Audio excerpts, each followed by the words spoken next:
Hey gang, this is Masad Ayub from the Pro Arms Podcast. I'm here to remind you that our podcast is a member of the Self-Defense Radio Network, and I'm going to suggest you do what we do and check out the other podcasts at selfdefenseradio.net. Treat every firearm as if it's loaded. Never point a firearm at anything you're not willing to kill or destroy. Keep your finger off the trigger until you are on target and ready to fire. Always be sure of your target and what lies beyond it. Hi, and welcome to the Polite Society Podcast, powered by the Firearms Policy Coalition. We're recording this one on Monday, March the 30th, 2020. I'm Paul Lathrop. I'm Rob Morse, and on tonight's show, we'll talk with Dr. John Edeen about living with an epidemic. I'm John Richardson, and we'll talk with Rick Ector about training 1,000 women to shoot a gun. I'm Bill McCormick, and we'll be talking about gun stores being forced to close, then the order being reversed. I'm Tracy Thronberg, and gun stores are open in Texas. I'm Gary Doherty, and we have a DGU from the Wawa Mini Mart, so climb aboard. Strap in. And hang on. Episode 536 of the Polite Society Podcast starts right now.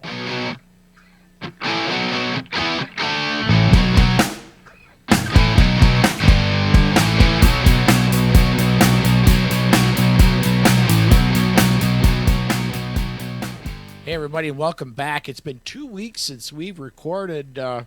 Rob, what have you been up to since the last time we were on the air, man? Just another day in quarantine. I spoke with Bill Frady, of course, talking about the quarantine. Recorded another episode of Self-Defense Gun Stories with my friend Jeff Street. That's it. Dry practice. Didn't even get out to the range. Same on it. Now, down here in Louisiana, I can't go to work. I have to maintain social distance in public, but the gun stores are open and the outdoor range is open. John, what about you? Treat every firearm as if it's... Oh, shit. Hang on, guys. Sorry. Hang on. Wrong one. Never point a firearm at anything you're not willing to kill or destroy. On? Keep your finger off the trigger. There we go. I am very sorry, guys. I'm very sorry. I'm going to leave that in. I'm not editing anything out. It's going to go live on YouTube tonight. It's going podcast tomorrow. Folks, I got a million things going on. I'm sorry. Go ahead and continue. Now we know how many balls Paul can juggle. How many that was, he's got to juggle one less. That's exactly it. Oh, man. Well, you asked about, us in North Carolina. We have a stay-at-home order, not quite a quarantine. Buncombe County was stay home, stay safe. Yeah, last night we had our first death in the county. I've been working from home, and fortunately, I was prepared for it. My company was prepared for it. They mandated that we could not do face-to-face meetings with clients, no matter what. It all has to be using WebEx, FaceTime, or just calling them on the phone. Email, of course. So let's get to the gun news. Well, my Manhurin MR88 has arrived. It's a French-built revolver, kind of like a Ruger. I gave it a good cleaning because the French police are not really the best at cleaning their guns. I also put a new set of Pachmayr grips on it. Given I have a lot of time on my hands now, I also put a fiber optic front sight on my Taurus TX22 with our shelter-in-place order. I have not been to the range, but I've been dry firing the Manhurin. I actually even have a dry fire target that has pictures of coronavirus on it.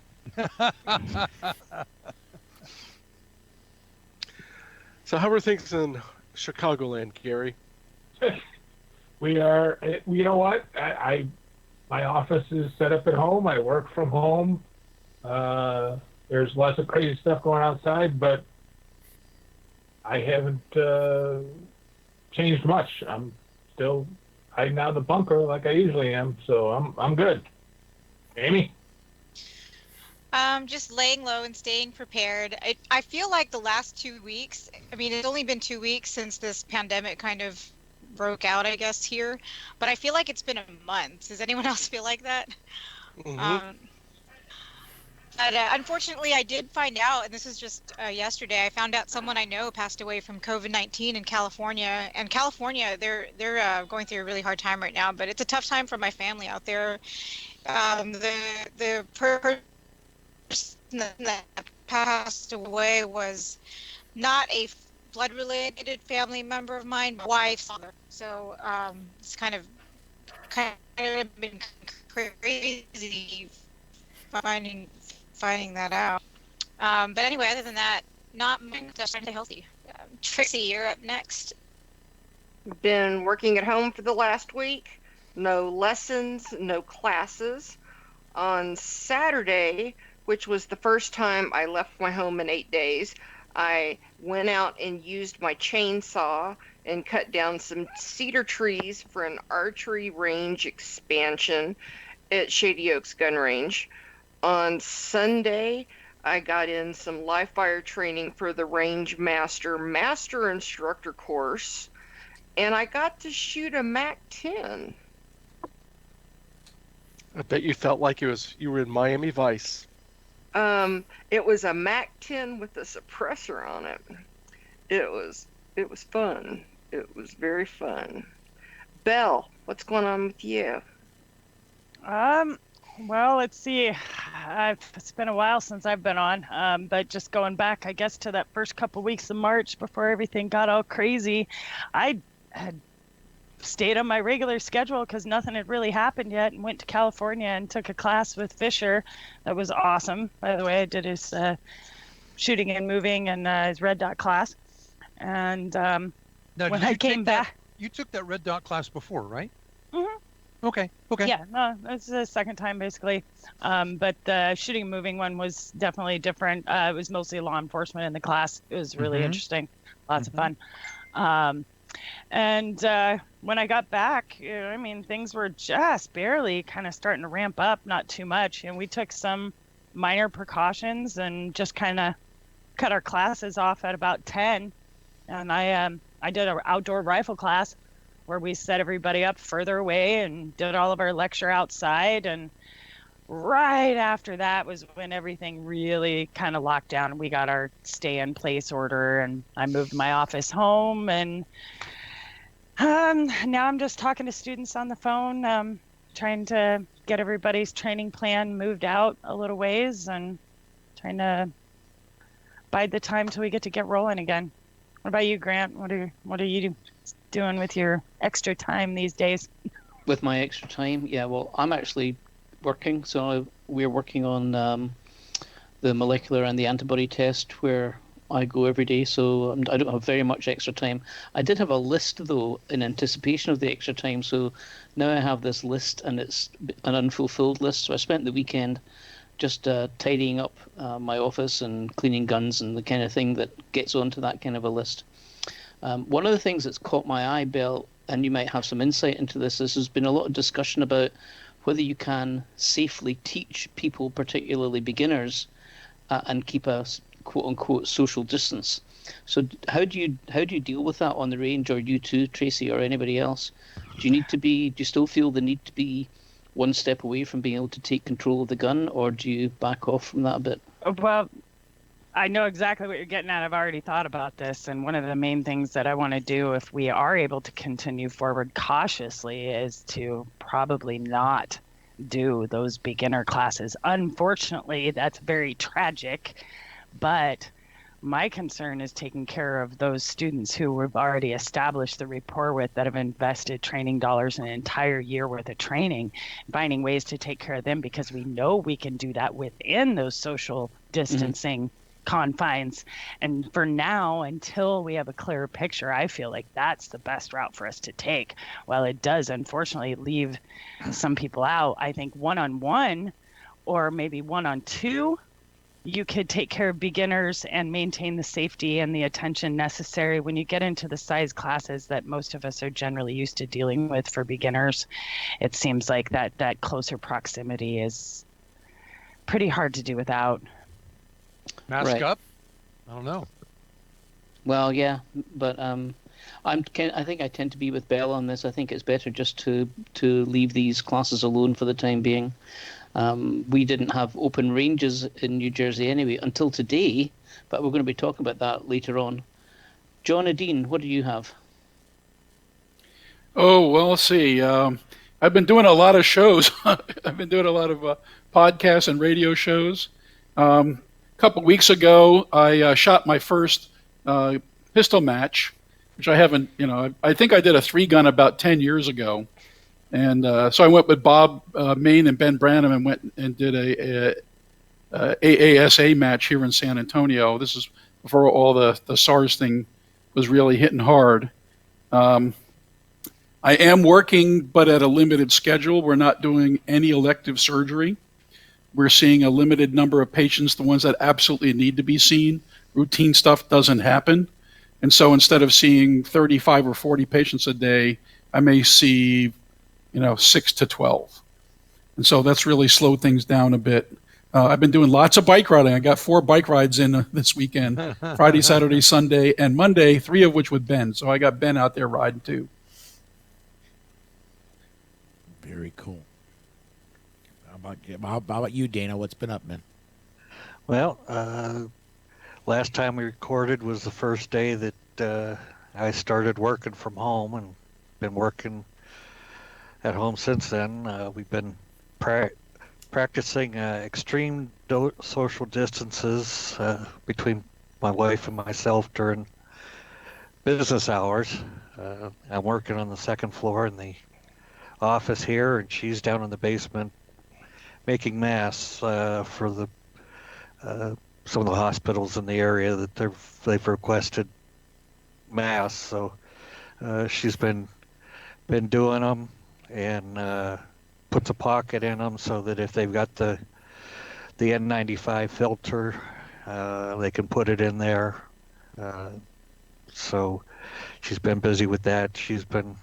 I think she's nearing her 100th mask at this time in just the last week. So, Paul, what are you and Susan been up to? Well, before we get into that, I want to remind Facebook viewers you can comment on the live video, and we get that in about 15 to 20 seconds after you comment. And if it's relevant, I will get it up on the air.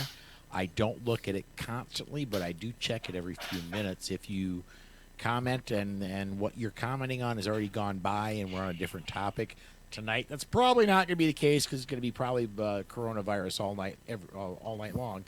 But we'll get your comments up and we'll talk about them. Susan, what have you been up to since the last time we've been on the air? I'm working.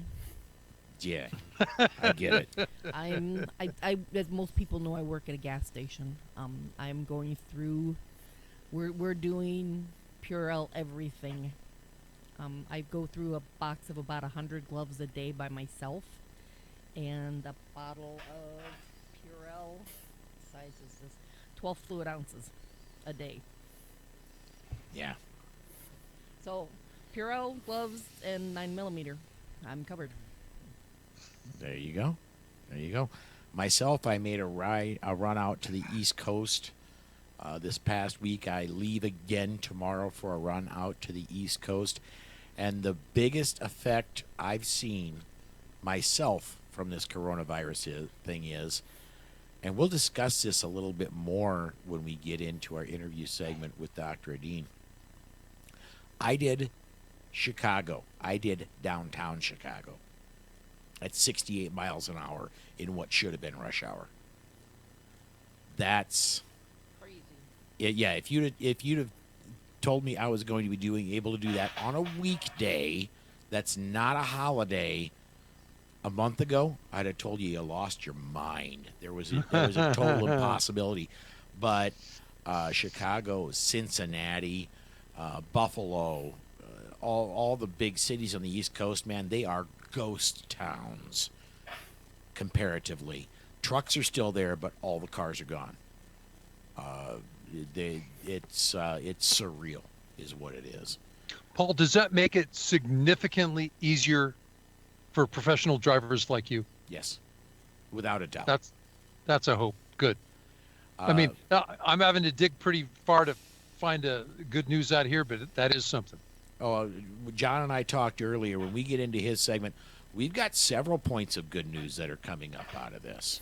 Okay. So, does it outweigh the bad news? No, probably not. But, we've got some good points coming up.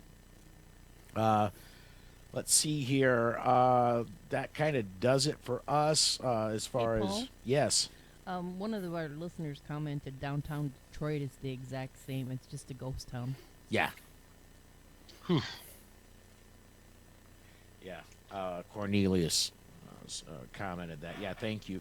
Yeah, it's all over. I have not yet been west since the coronavirus pandemic hit. I've only been east, but it's spooky how empty the roads are. We're going to go ahead and talk about training classes. That's significantly limited because most training classes are shut down. However, we do still have, coming up May 29 through 31, Cover Your Asp. John Correa is coming up to Sioux Falls. He's going to be doing his classes up here. Go check out activeselfprotection.com to get tickets to attend that. That is still on. We are having a tiny bit of an issue with the place we're going to hold classroom and the place we're going to hold range, but I very well expect that to be straightened out. And do please get your tickets because parts of it are going to sell out. We are going to step aside to break. When we come back, we've got our interview, our first one. This is with Rick Ector of the Legally Armed in Detroit. He's going to be training 1,000 women in one day. That's the goal. And we'll talk with him about that when we get back right after this. This portion of the Polite Society podcast is brought to you by the Armed Citizens Legal Defense Network. If you carry a defensive handgun, you need protection from the aftermath of prosecution. Even if you do everything right, you can be the victim of an overzealous prosecutor or even be falsely accused. That is where the ACLDN comes in. They provide immediate assistance when you need it most. If you find yourself under arrest, they immediately pay bail money and the retainer for your attorney. Additional funds are available for trial and civil proceedings. Beyond the money, they have far and away the best team in the industry, providing you invaluable information and training DVDs that are included with your membership and who stand ready to work with your lawyer on your defense. People like Masad Ayub, John Farnham, James Fleming, Tom Givens, Emmanuel Capelson, Dennis Tuller, and led by Network President Marty Hayes.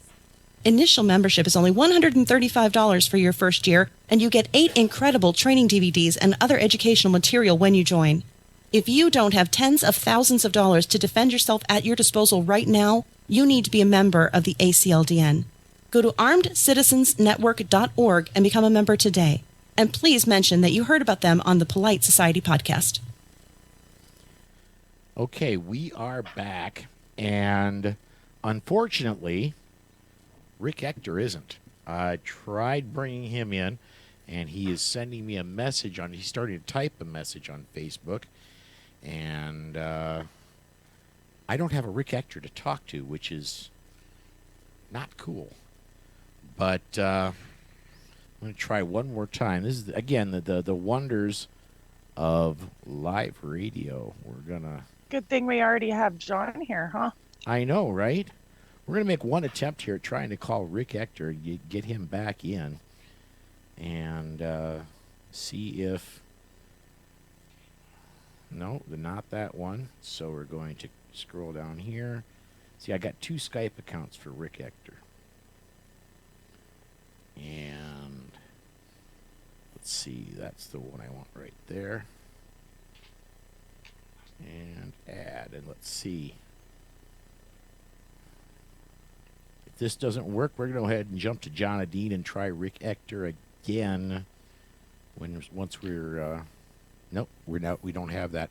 So we're going to go ahead and we're going to jump off and go a different direction. We're going to be talking with Dr. John Edeen. Dr. Edeen, of course, is the official physician of the Polite Society podcast, and we've known Dr. Edeen for quite a while. He's been on the show several times, and we've been talking a lot when we've had him on about DRGO, a great organization, and 2A Doc. What we want to talk tonight, Dr. Edeen, about is to start with, is the coronavirus. I've heard a lot of things about this virus, and I'm sure everyone has. I want to start with some really basic information, if I could. To start with, the worst thing I've heard is if someone who's infected with Wu-Tang virus dies, they reanimate and they come after the living and try to infect them. Is that true? Oh, yeah. That's why we carry a gun. So you could head shoot them. Of course, right? Worst zombie apocalypse ever. Yes. I'm so disappointed. I thought you promised me zombies. Yes, right. This is not the zombie wars. This is the real life. This is the real thing. So let's talk about this virus, okay? Yes, sir. We're going to talk about what this virus is, how does it infect us, what are the signs and symptoms, what can we do to prevent infection, what kind of testing is out there, what's the treatment, and then we're going to talk about some silver lining things. So go ahead and put up that first slide, Paul. So just the coronavirus is a species of viruses that are characterized by a single strand of RNA. And here's on this slide, it shows you all the different kind of coronaviruses. The common cold is in the alpha group, way up near the top. And then all these other infections, MERS, SARS, and the SARS-CoV-2, which is the one that we're dealing with right now, are on the lower part. And these are closely related. It's interesting, the SARS-CoV-2 and the SARS-CoV are all bat-related. And the MERS came from camels in Saudi Arabia. That's kind of an interesting thing. These are relatively large viruses with 27,000 base pair in the RNA. Bases in the RNA, and they have a very low mutation rate. The CoV is 80% identical with the CoV2. So these two viruses are 80% the same. Now, how this works, go ahead and go to the next slide. It's called the coronavirus because it looks like a crown. And we see all these little projections on the outside of the virus. And this is called the spike protein. And what the spike protein does is it attaches to the angiotensin converting enzyme 2 protein on cells. Okay, it's a receptor protein. And then a couple of things happen, and then all of a sudden the RNA gets injected into your cells. That RNA basically makes proteins, and it makes something called excuse me a second. It's called replicase, and the replicase actually makes a positive strand, which is what's in the virus, and then a negative strand, which is the kind of the opposite version. And from that, there's a couple of things that are cleaved off, and then it makes the proteins to make new virus. And then they get enveloped up, and they get kicked out. And this whole process over time ends up killing the cell, which starts a big inflammatory reaction. So let's go to slide number 3. So the virus is mostly spread by droplets. Okay, as we breathe out, small droplets of fluid are released, and when we cough and sneeze, that increases that output. They form a cloud that's about 6 feet around, and that was done in influenza studies. And then those droplets land on surfaces. Now, the virus is actually viable on surfaces, and depending on the surface, there's a different viability. If you look at these here, different surfaces, the first one on the left is copper. And when you go from 10 to the 3 to 10 to the 10 to 2, that's a 90% loss of viability, or 90% killed off. And so 90% of the viruses are killed off in 1 day on copper, and then another 90% of those remaining are killed off in 4 days, etc. And then with cardboard, there's a lot longer life.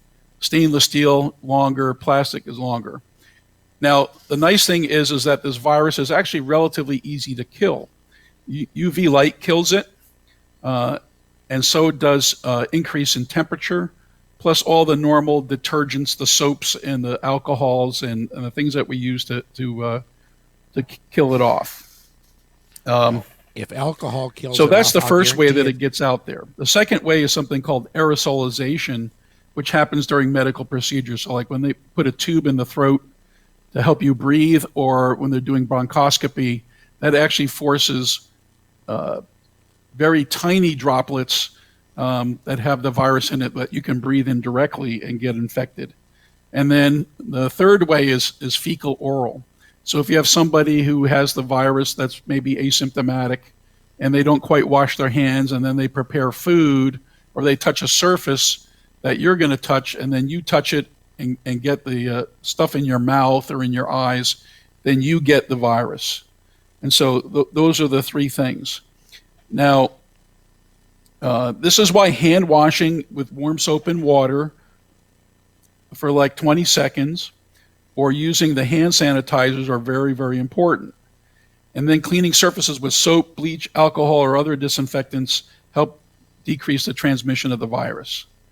Masks, for the most part, are there so that you don't give off droplets. And so if you're asymptomatic and infected, it reduces the number of virus particles that end up out in the environment. And so that actually will help decrease the spread of the virus. The N95 masks filter out 95% of the particles, but you have to know how to use them properly. And plus you need like face shields and things like that, other kind of protective equipment. So if you're unlucky enough to contact the virus, you may be asymptomatic. You may end up with something like a mild cold-like illness or a flu-like illness. If you have fever, cough, sneezing, shortness of breath, you may even, a small percentage of people may have nausea, vomiting, and diarrhea. In China, they were talking maybe 40%. Around here, we've been hearing more like 10%. But the fever of 100.5 to 101.5, that lower range is what's concerning. And so if you start having these symptoms, that's your red flag. So you either need to contact your primary care doctor, or you may need to go to you contact your county public health thing so you can get screened and tested for this SARS-CoV-2 virus. If I could jump and then in. the highest priority, go ahead. We've got a whole ton of comments coming in on social media, people asking questions. Sure. Why don't we can talk a little bit, and then I can answer questions. I'll figure out a good break time. Yes, sir. So anyway, so those who are at higher risk are the elderly, over 65, although some people say 60. Those with pre-existing risk factors such as cardiac disease, chronic obstructive pulmonary disease, poorly controlled asthma, diabetes, and immune compromise, among other things. So those are the people with risk factors. Why don't we go ahead and stop for some questions right now, and then we'll talk about some other things here. Okay, first one we have in is from Kelly on Facebook. It says, steaming as a way to kill virus via high temps. Please confirm or deny. I worry about respiratory burns and ineffectiveness. Well, certainly steam will kill viruses. If you're steaming yourself, that's probably not the best thing. Because breathing in steam can cause damage to your airways and your lungs. So I wouldn't do that. With heat, a 5-degree raise in temperature kills off 90% of the virus. Whoa, so just 5 degrees above ambient? Yeah. So if you go from, you say, and it's 5 degrees Celsius, by the way, so that's like 10 degrees Fahrenheit. Okay. But yeah, I mean, so if you increase the heat, it decreases the viability. Now, and that has some interesting implications, because if you're in a warm place, the summertime, this virus is probably going to crap out because it's not going to be able to live as long on surfaces. And if there's UV light, that also will end up decreasing the virus. So we may see that virus, the epidemic kind of peter out. The problem is that when it gets hot here, the other hemisphere is cold. So what will happen is it will thrive in the southern hemisphere, and then when the cold comes here again, people from down there are going to be coming here, and they're going to be spreading the same thing over and over again. So this may turn out to be a seasonal virus, just like influenza. Gotcha. Another question, Eric, and I want to spend just a little more time on this. Eric says, how long are we talking for killing it with heat? How hot? And you said 5 degrees Celsius, 10 degrees Fahrenheit, but that's above 98.6, the normal human body temperature, right? So you're talking. Well, this is what we're talking about.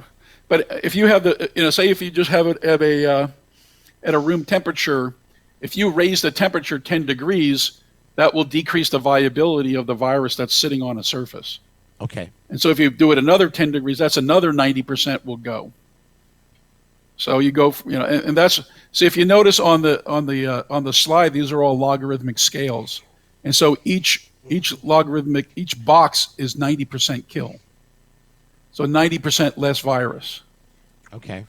But it doesn't go to zero, does it? Doesn't. That's the thing, no. There are still some virus out there, so you still have to be careful. That's why washing and all that kind of stuff is important. But 1% of 1% of 1% starts to look pretty good. Yeah, it does.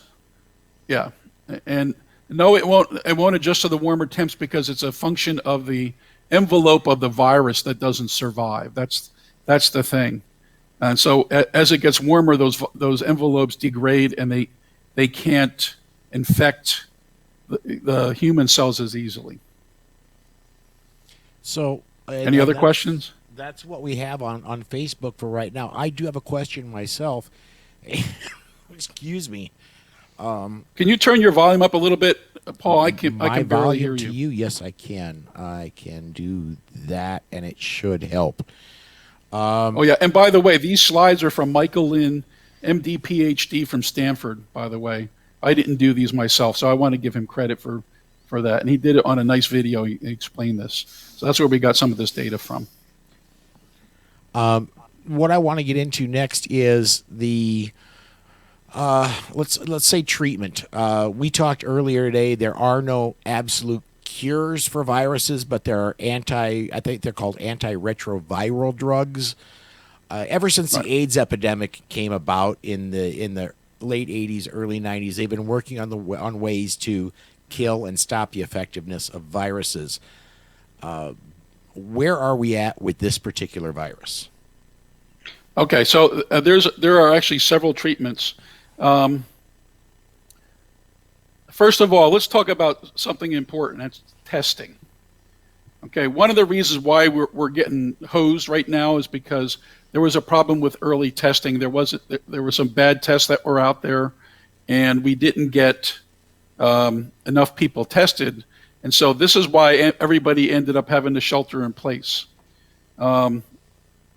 Fortunately, right now there's a test out that just got approved yesterday that will make things a lot easier to get more testing.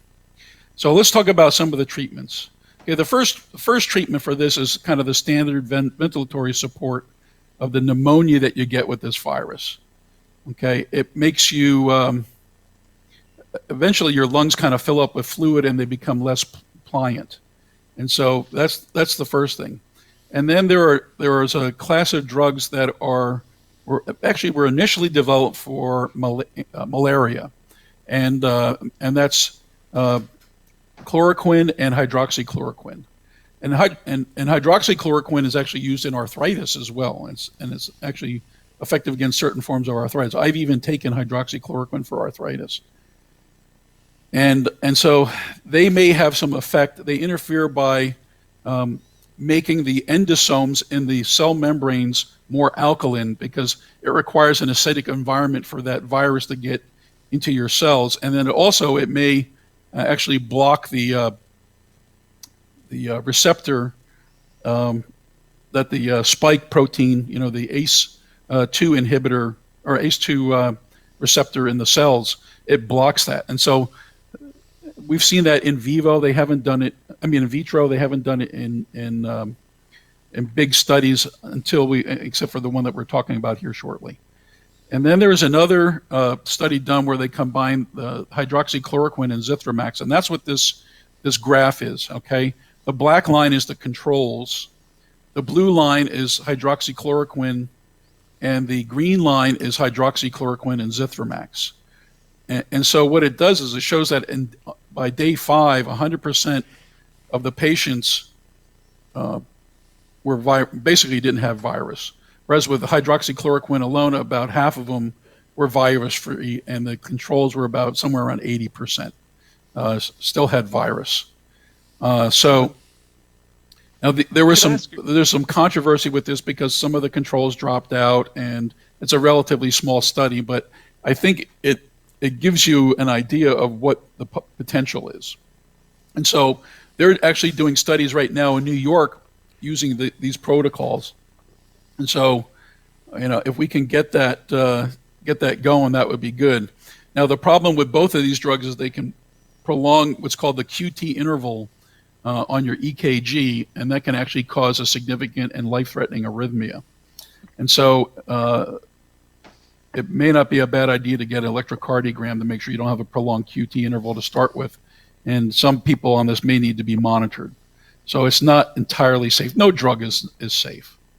And then there's an antiviral drug called remdesivir, which was developed for use against the Ebola virus and was shown to have activity against MERS, which is the Middle East Respiratory Syndrome, the one from the camels we talked about, and then the original SARS. And it's a nucleotide analog. The nucleotides are the little building blocks of DNA and RNA. So it kind of fools the RNA, or fools the virus into thinking that it's using the RNA proper sequences, and it's actually basically getting a slug nickel. So it's not doing anything. So that's another one. There's a couple other antivirals that have not been promising. And then also there's a vaccine that was developed in Cambridge, Massachusetts by Moderna Therapeutics it's a vaccine against the messenger RNA of the SARS virus. And it's against the part of the RNA that codes for the spikes that infect. So that's promising, and they're actually doing a research study in Seattle on that one, but they're just doing healthy people right now. And then another interesting thing, there's a guy I went to college with and was actually on the crew team with back in the late 70s and early 80s, who started a company called Regeneron, and they're making antibodies against the spike protein of the SARS virus, and they're targeting those spike proteins again. And so this seems to be something that's where we're aiming, because that's how the virus gets in the cell. If you can keep the virus from getting in the cell, we don't have to worry about it. Now, what other things can we do ourselves? Well, we can take zinc, like the Zicam tablets, and magnesium, because apparently magnesium helps the zinc get in the cells, and vitamin C. Non-steroidal anti-inflammatory drugs like ibuprofen. There have been some anecdotal stuff from Europe that people who were on ibuprofen had a higher rate of not surviving. And so I would probably get off of the anti-inflammatories if you take them. And also corticosteroids probably don't help either. So if you're on, chronic asthmatic, that could be a problem. So the question is, how does this virus kill us? Because that's really what we're all worried about. The small, a cold or the flu we've all been through, we've all survived that, but we want to avoid the ultimate bad outcome. And so basically what it does is it gets into your lungs and affects one of the lung cells that makes the surfactant that kind of helps keep the lungs inflated. And then those cells end up getting killed, and then they cause an inflammatory response, and you get fluid filling up your lungs. And part of the immune system puts out something called cytokines. And, there's like different kind of interleukins and, some other things. And a lot of times you get a cytokine storm, and that's what actually kills the patient, not the virus itself, but actually the immune system's overwhelming response to the infection. And so what happens is you end up drowning in your own fluids. And then also, we also see in people with cardiac disease, they end up having problems, possibly cytokine related, where actually it kills off the heart cells, and then they end up in heart failure and arrhythmias and die from that. And so that's why people who have heart issues have a higher fatality rate. John? And so the question is, does this serve as an analog to what our government is doing to us to stop this epidemic? Having everybody lock the doors and don't go out, it's going to kill the economy. And so this is kind of the most drastic means. This is kind of like that cytokine storm we're talking about. And so the key here is testing. And now that we have this test that's actually inexpensive, well, I wouldn't say inexpensive, it's available and quick, and it's going to become rapidly available. What we need to do is start testing a lot of people, people who are at risk, people who have any kind of symptoms, and those, and just doing more testing. And the people who are positive, we need to isolate them and track down their contacts, and also the people at risk, they need to be protected as well. And then everybody else gets back to work. We're up on break. If I could, I'm gonna have you hang on, Dr. Edeen. We're gonna step aside to break. Then we've got a lot of questions from social media, and I know Tracy's got at least one question. So we could be going at this for quite a while, folks. But bear with us. We are going to step aside to break, and we'll have more with Dr. Edeen when we come back right after this.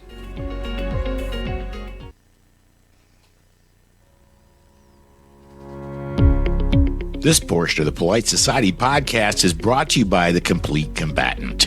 The Complete Combatant is designed for a broad base of citizens that range from students that don't own a gun on up to advanced students that train often.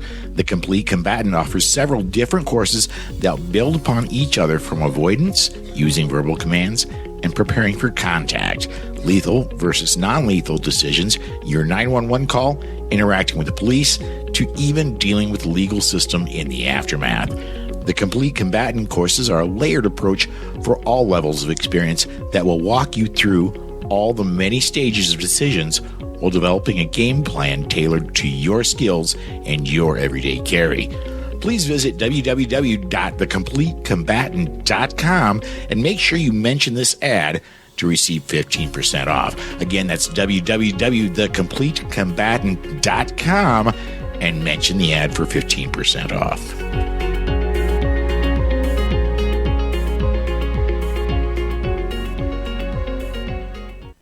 Okay, we are back. This is the Polite Society podcast powered by the Firearms Policy Coalition. We're going to go ahead and continue with Dr. Edeen, and he's grabbed the one here. This is that. I grabbed the one. That's the one I want right there, so I can put up questions from social media. Again, Dr. Edeen, we got a bunch of them, and Tracy, be ready. As soon as we're done with a few of these questions, I'm going to throw to you. Kelly asks, at what point do we know if it's one and done or like seasonal influenza? Well, I think that it's probably going to be seasonal. Fortunately, though, this virus doesn't mutate rapidly like influenza does. And so it may be that once you have it, you're immune.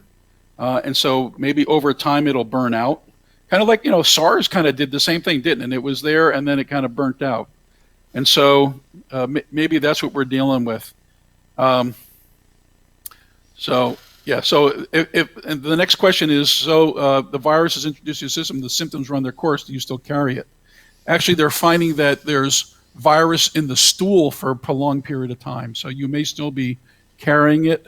And so, yes, that's why hand washing and all that kind of stuff is important, because, first of all, people who are asymptomatic are shedding the virus.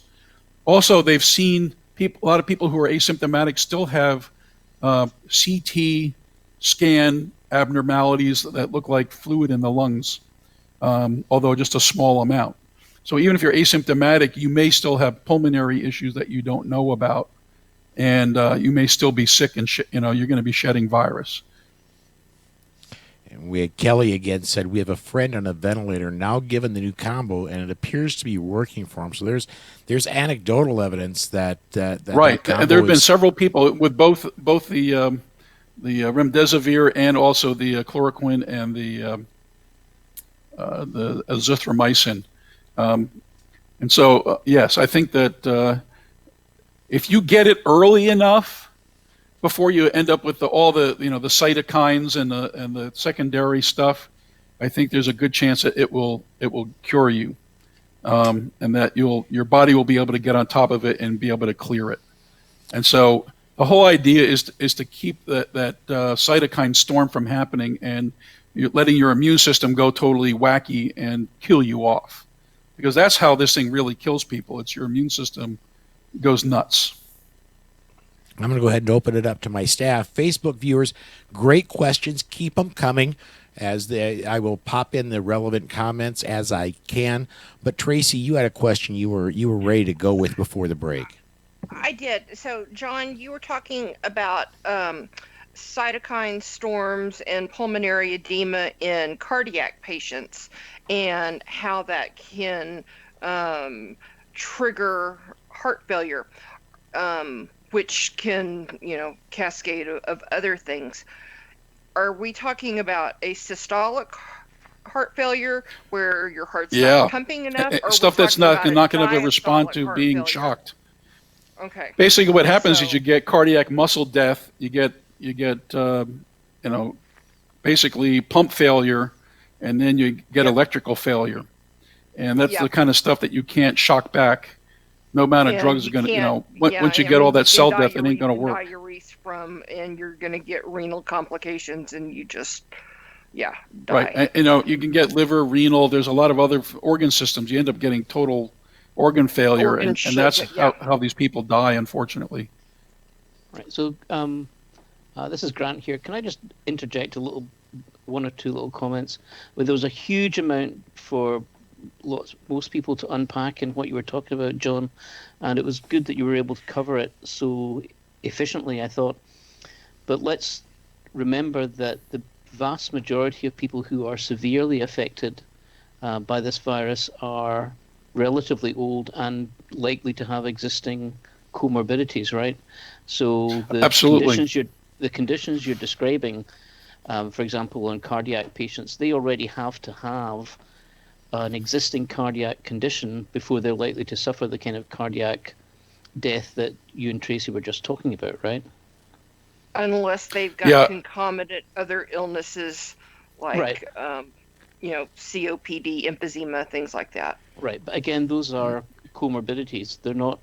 If you take relatively healthy people, they're not going to sail through this, but they're not likely to be amongst the people who are going to succumb to the virus. Actually, in Austin, we have seen millennials who have gotten very, very, very sick because they haven't taken this, the precautions seriously enough. I don't know what John's seeing in San Antonio. We've had 5 deaths, and most of them been elderly. The other question is, are they vaping? So that's another issue. Maybe there's some lung damage, the underlying lung damage from the vaping that in these young millennials that make the virus a little bit more able to cause damage and make you more susceptible. So and the effects of vaping are likely to be very different from the effects of smoking, and they're also completely undefined as yet. So that's a really good point.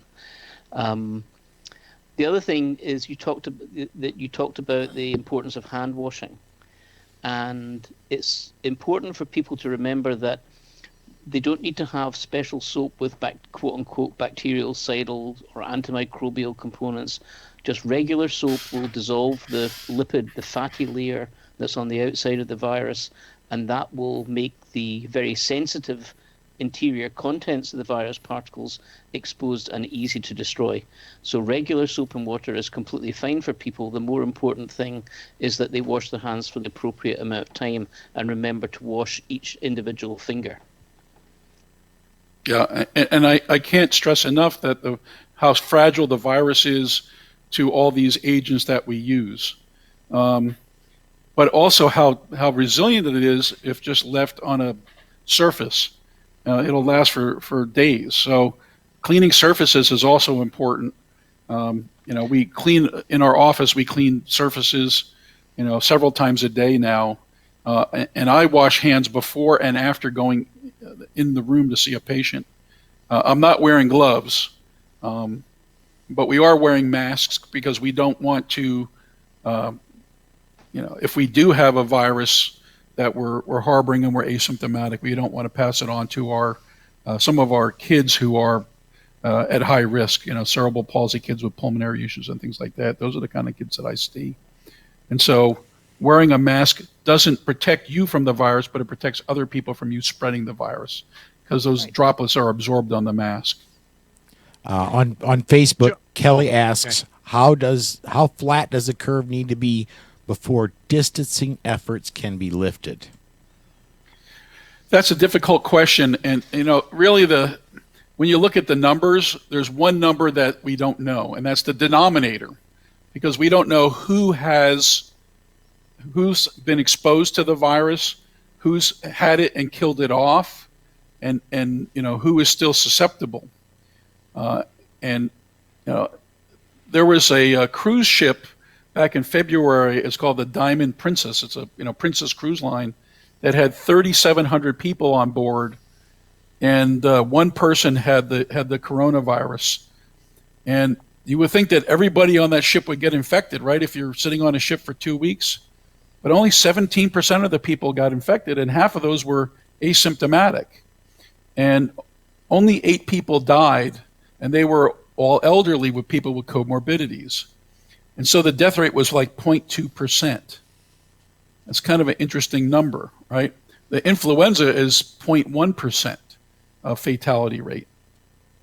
So this is kind of an interesting test tube. Now, it's probably not, you can't extrapolate it to the general population. And now we have the USS Theodore Roosevelt had 4 guys that tested positive with the COVID-19 symptoms and with the virus, with the SARS-CoV-2 virus.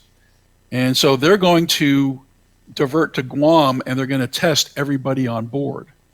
So again, this is another test tube, and this is what's going to help us figure out the natural history of this thing. And this is a younger population. There's not any elderly people on aircraft carriers. Probably the oldest person is the admiral, and he may be 60. He may be my age. And so we're going to get some natural history information out of that.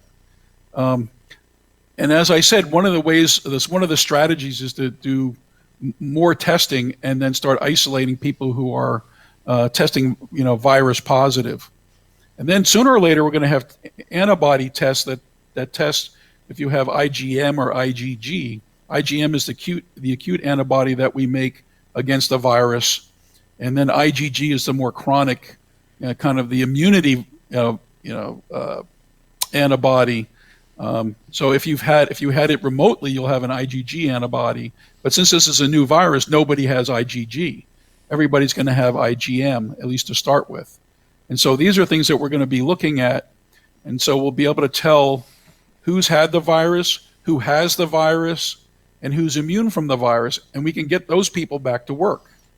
And that's really when we can start dealing with less isolation and that kind of stuff. Is all this going to be voluntary or mandatory, though, is my question. Well, you know what? I don't know. This is a free society. I think I would want to know one way or the other if I'm susceptible or not. If I'm immune, then I can get in there and get to work and not worry about having to wear masks and all that kind of stuff. We got 2 more questions from social media I've got to get in here. As someone that has Parkinson's and the number one killer of Parkinson's patients is pneumonia, am I a greater risk for the more serious symptoms from the coronavirus? I would probably have to say yes. I have more than one. I'm asthmatic. I have high blood pressure. I'm a type 2 diabetic. And, so I'm a high-risk patient, and I have to go out there and interact with people. I can't hide in a hole. So what is exactly involved in the testing? Yes. Is the next question. And right now, the test that they've been using is a deep nasal swab So they shove this thing down your nose and wiggle it around and get a specimen, and then I guess they're testing it for they're doing polymerase chain reaction test looking for the viral RNA. I think Dr. Fauci said something today about Abbott Labs has come out with a 5-minute test. Right. Now. Yeah, that's the latest, and that's going to and that works on their existing machines, and that machine is portable. It weighs like 6.5 pounds, and so we'll be able to do more testing. And I think that's really a breakthrough. That's something that we really need to get out of this thing, because we need to make the testing more universal. So right, yes. Just to clarify this a little bit for people that aren't quite as expert as some of us, there's basically 2 forms of testing. One form looks for the presence of the virus. The second form looks for the presence of the patient's response to the virus. So if you get the kind that looks for the virus, the polymerase chain reaction that we just heard about, then what that tells you is that you have the virus at that moment in time. If you get the kind that looks for your response to the virus, and that's where we were just hearing about IgM and IgG, then that tells you that you have seen the virus and fought it off, even if the virus is no longer present. So the key thing that is going to be important going forward is whether people have the IgG form of the response to the virus, because that IgG form is the response that lasts in your bloodstream for a very long time, certainly months, possibly even years. And what that IgG does is that when it encounters the virus, it basically captures it and prevents it from binding to the cells in your lungs that it requires to do to actually infect you. So the key thing that you were talking about, Bell, is whether there's going to be a mandatory use of that IgG test to see whether people are protected. And I would go along with what John says. It's a free society, but that freedom comes in 2 forms. It's perfectly free for you to say, I don't want to have the test, but it's probably in most states where employment is at will, perfectly free for the employer to say, well, that's okay, we respect that, but if you want to come back to work, we require that you test positive for the IgG. So what happens to the people that test unfavorably there but are not showing symptoms and otherwise sick? They just have to stay home and lose their livelihood? Well, I can't. I don't know. Well, if you're testing positive for the virus, then probably they're going to do exactly what you're going to kind of self-quarantine for a period of time and then get retested until you're virus free, and then you can go back. That's the thing. You can go back to work, but it's better to do that than to have the entire workforce, in lockdown, which is what we're doing right now, and that's literally killing off the patient in order to save them, and John, so we can't do that. I really want you to talk about that, and details matter here. How easy is it, for example, for hand washing and masks to stop this virus? Is it better to isolate everyone? It's not easy at all, because it's out there, and even though you do all that stuff, people still will touch their hand to their face or their mouth or whatever. And we've obviously seen, we are seeing the number of patients rise right now. We're in that upward slope, and we don't know when we're going to get to the top of that slope. Now, by doing the social distancing and the washing the hands, I think that's going to decrease the number of new patients. But we're already what we're seeing right now are the people who have been infected, 2 or 3 weeks ago, and now they're really getting sick. And so, I think the key to this whole thing, and I can't emphasize enough, is testing. We need to know who's sick with the virus and is asymptomatic, and who is. Because it's easy to tell somebody has a fever and they got white out in their lungs. Okay, chances are they got something bad. That's not a hard diagnosis to make. It's the asymptomatic people or the minimally symptomatic people who are shedding virus. Those are the ones that we need to figure out who they are, and then to try to do some isolation there. Send them home. And also the people who are early on, maybe start treating some of those people with the antibiotics. and to get those viruses cleared and get them back to the workforce. And then, once we have the IgM and IgG tests, then we'll really know who's immune and who's not. And so the key thing is to get all that stuff online. And right now we don't. We're just getting started with the tests that are going to be readily available and more easy to administer. At some point, we hope that it's easier to isolate the high-risk population than to isolate everybody. But exactly, that depends on how contagious this monster is, and does that change for different strains of the flu? And for the Nobel Prize Award, John, will this virus be in next year's flu shot, do we think? Well, I hope so. I mean, is that the normal that's the thing. I'm sure time? that they're already working on the vaccine, and so we'll see. And frankly, that's where the money is. The vaccine, because you can't sue a vaccine company. Did you know that? No, I didn't know. You can sue a drug company, but there's a law that says you can't sue vaccine companies. 2 more questions from social media, and then we got to jump to break. Okay. What about this? People with type A blood are more susceptible than type O. Yeah, I've seen stuff on that, and that's probably true. Guess what type of blood I have? A. Type A. I'm an A. It's it's the most common blood type. So, who knows? But I wouldn't be surprised. And then Kelly says it's unconscionable to allow positive people to be at work in the community. You could be passing on a death sentence to someone. Is that something? Absolutely. But right now we can't tell who's got it and who doesn't. That's why testing is important. Okay. But being Americans, we also can't tell people that have not committed a crime that they can't do certain things. There's a balance here that people need to remember. Everybody's panicking and forgetting what country we live in. Right. But the thing is, don't we all have a responsibility to each other? A responsibility is it's like having firearms, right? Appealing we have the right to do it, but we also have the conscience is responsibility one to train and to be safe. Well, and again, appealing to people's morals and their conscience is one thing. Telling people that things are mandatory and we have a fight we're not ready to deal with on our hands. That's my caution to everyone, is that we need to encourage people to do things of their own free will because it's the right thing to do. Right. We cannot. Well, sooner or later, we're going to get they have herd to immunity. do something and expect a good response. Yeah, I agree with. I mean, I understand exactly where Bell is coming from, and I hear also John's point of view. It's the balance of rights and responsibilities. You can't have one without the other. You have the right, but you've also got the responsibility to exercise that right in the correct way, appropriately. And correct. Right. Correct. I nearly said right there.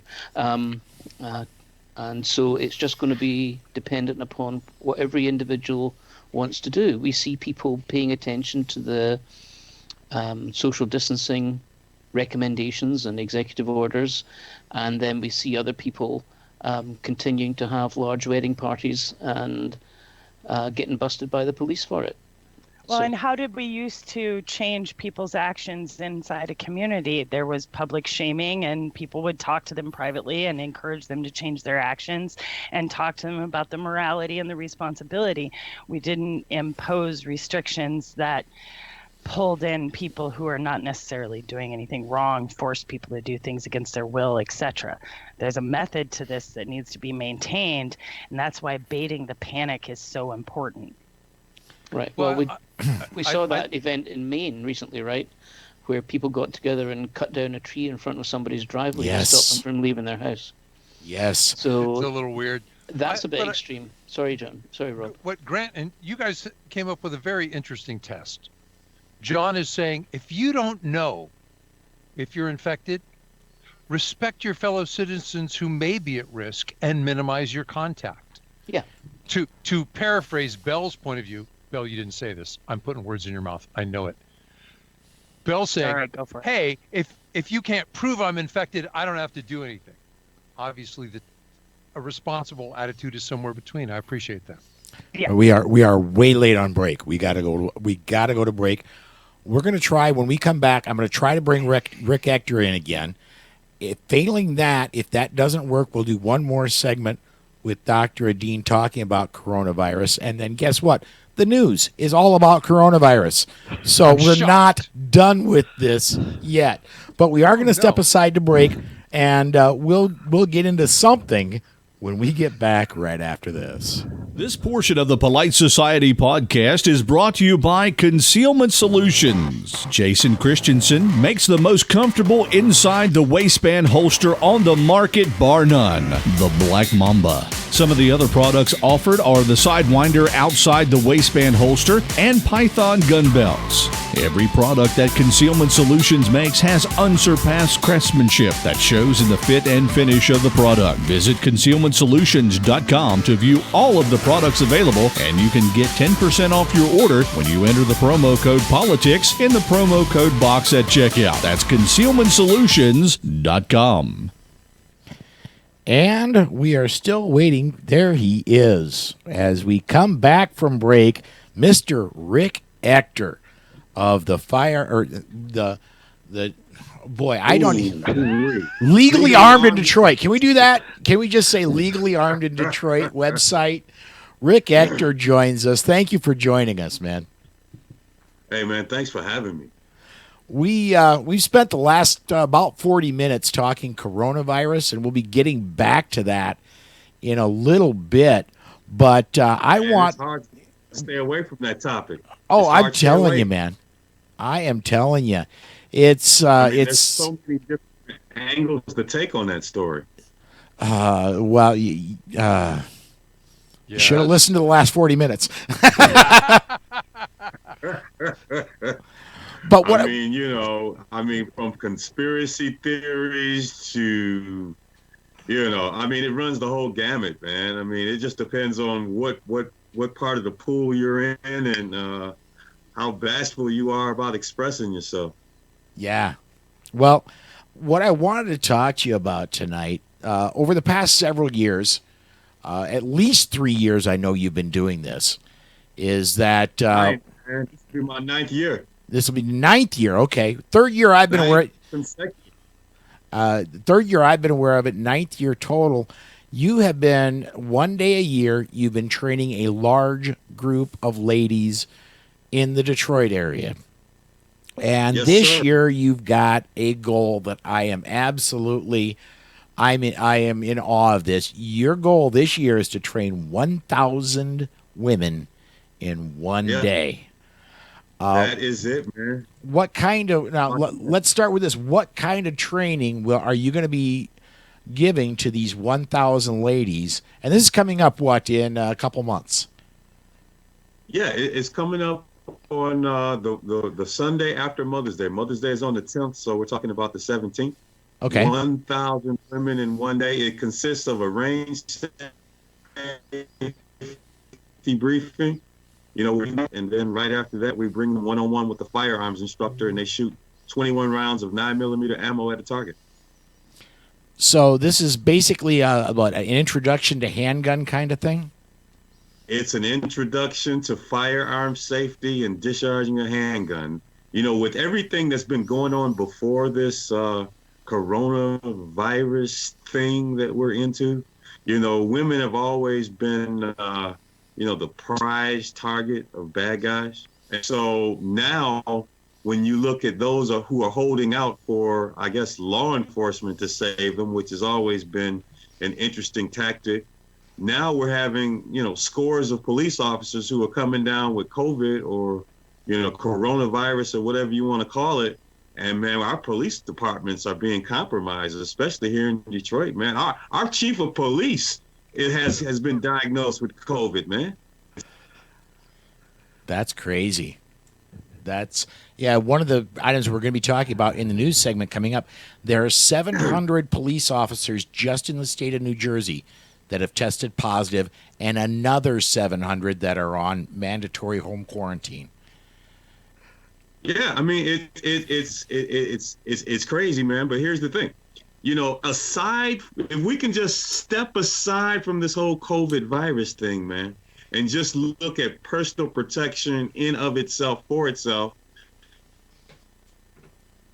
and you talk about women being, Then when you add into the fact that those who haven't explored gun ownership and personal protection, now you're talking about, well, the few law enforcement officers we had on duty, well, their ranks are being diminished either because they're getting sick or because they're under quarantine, and that just underscores the fact that women need to take on an even greater role in their personal protection. And who knows, and I'm sure you guys talked about this, at some point, during the earlier segments about law enforcement and societal breakdown, what happens if people get desperate, that type of thing. So it just underscores the fact that the most vulnerable of us should be given some type of direction in terms of protecting themselves and their families. So let me ask you this: 1,000 ladies one day. Obviously, that's not something you can do all by yourself. You've got to have a huge staff helping you. I do, man. I have legions and scores upon scores of fellow firearms trainers doing it, man. The very first time I did it, I started out with 5 other guys, and we trained 50 women. And, I thought that was pretty good, and I thought I could do better. 100. 200, 300, 400, 600, 700. Last year, 814.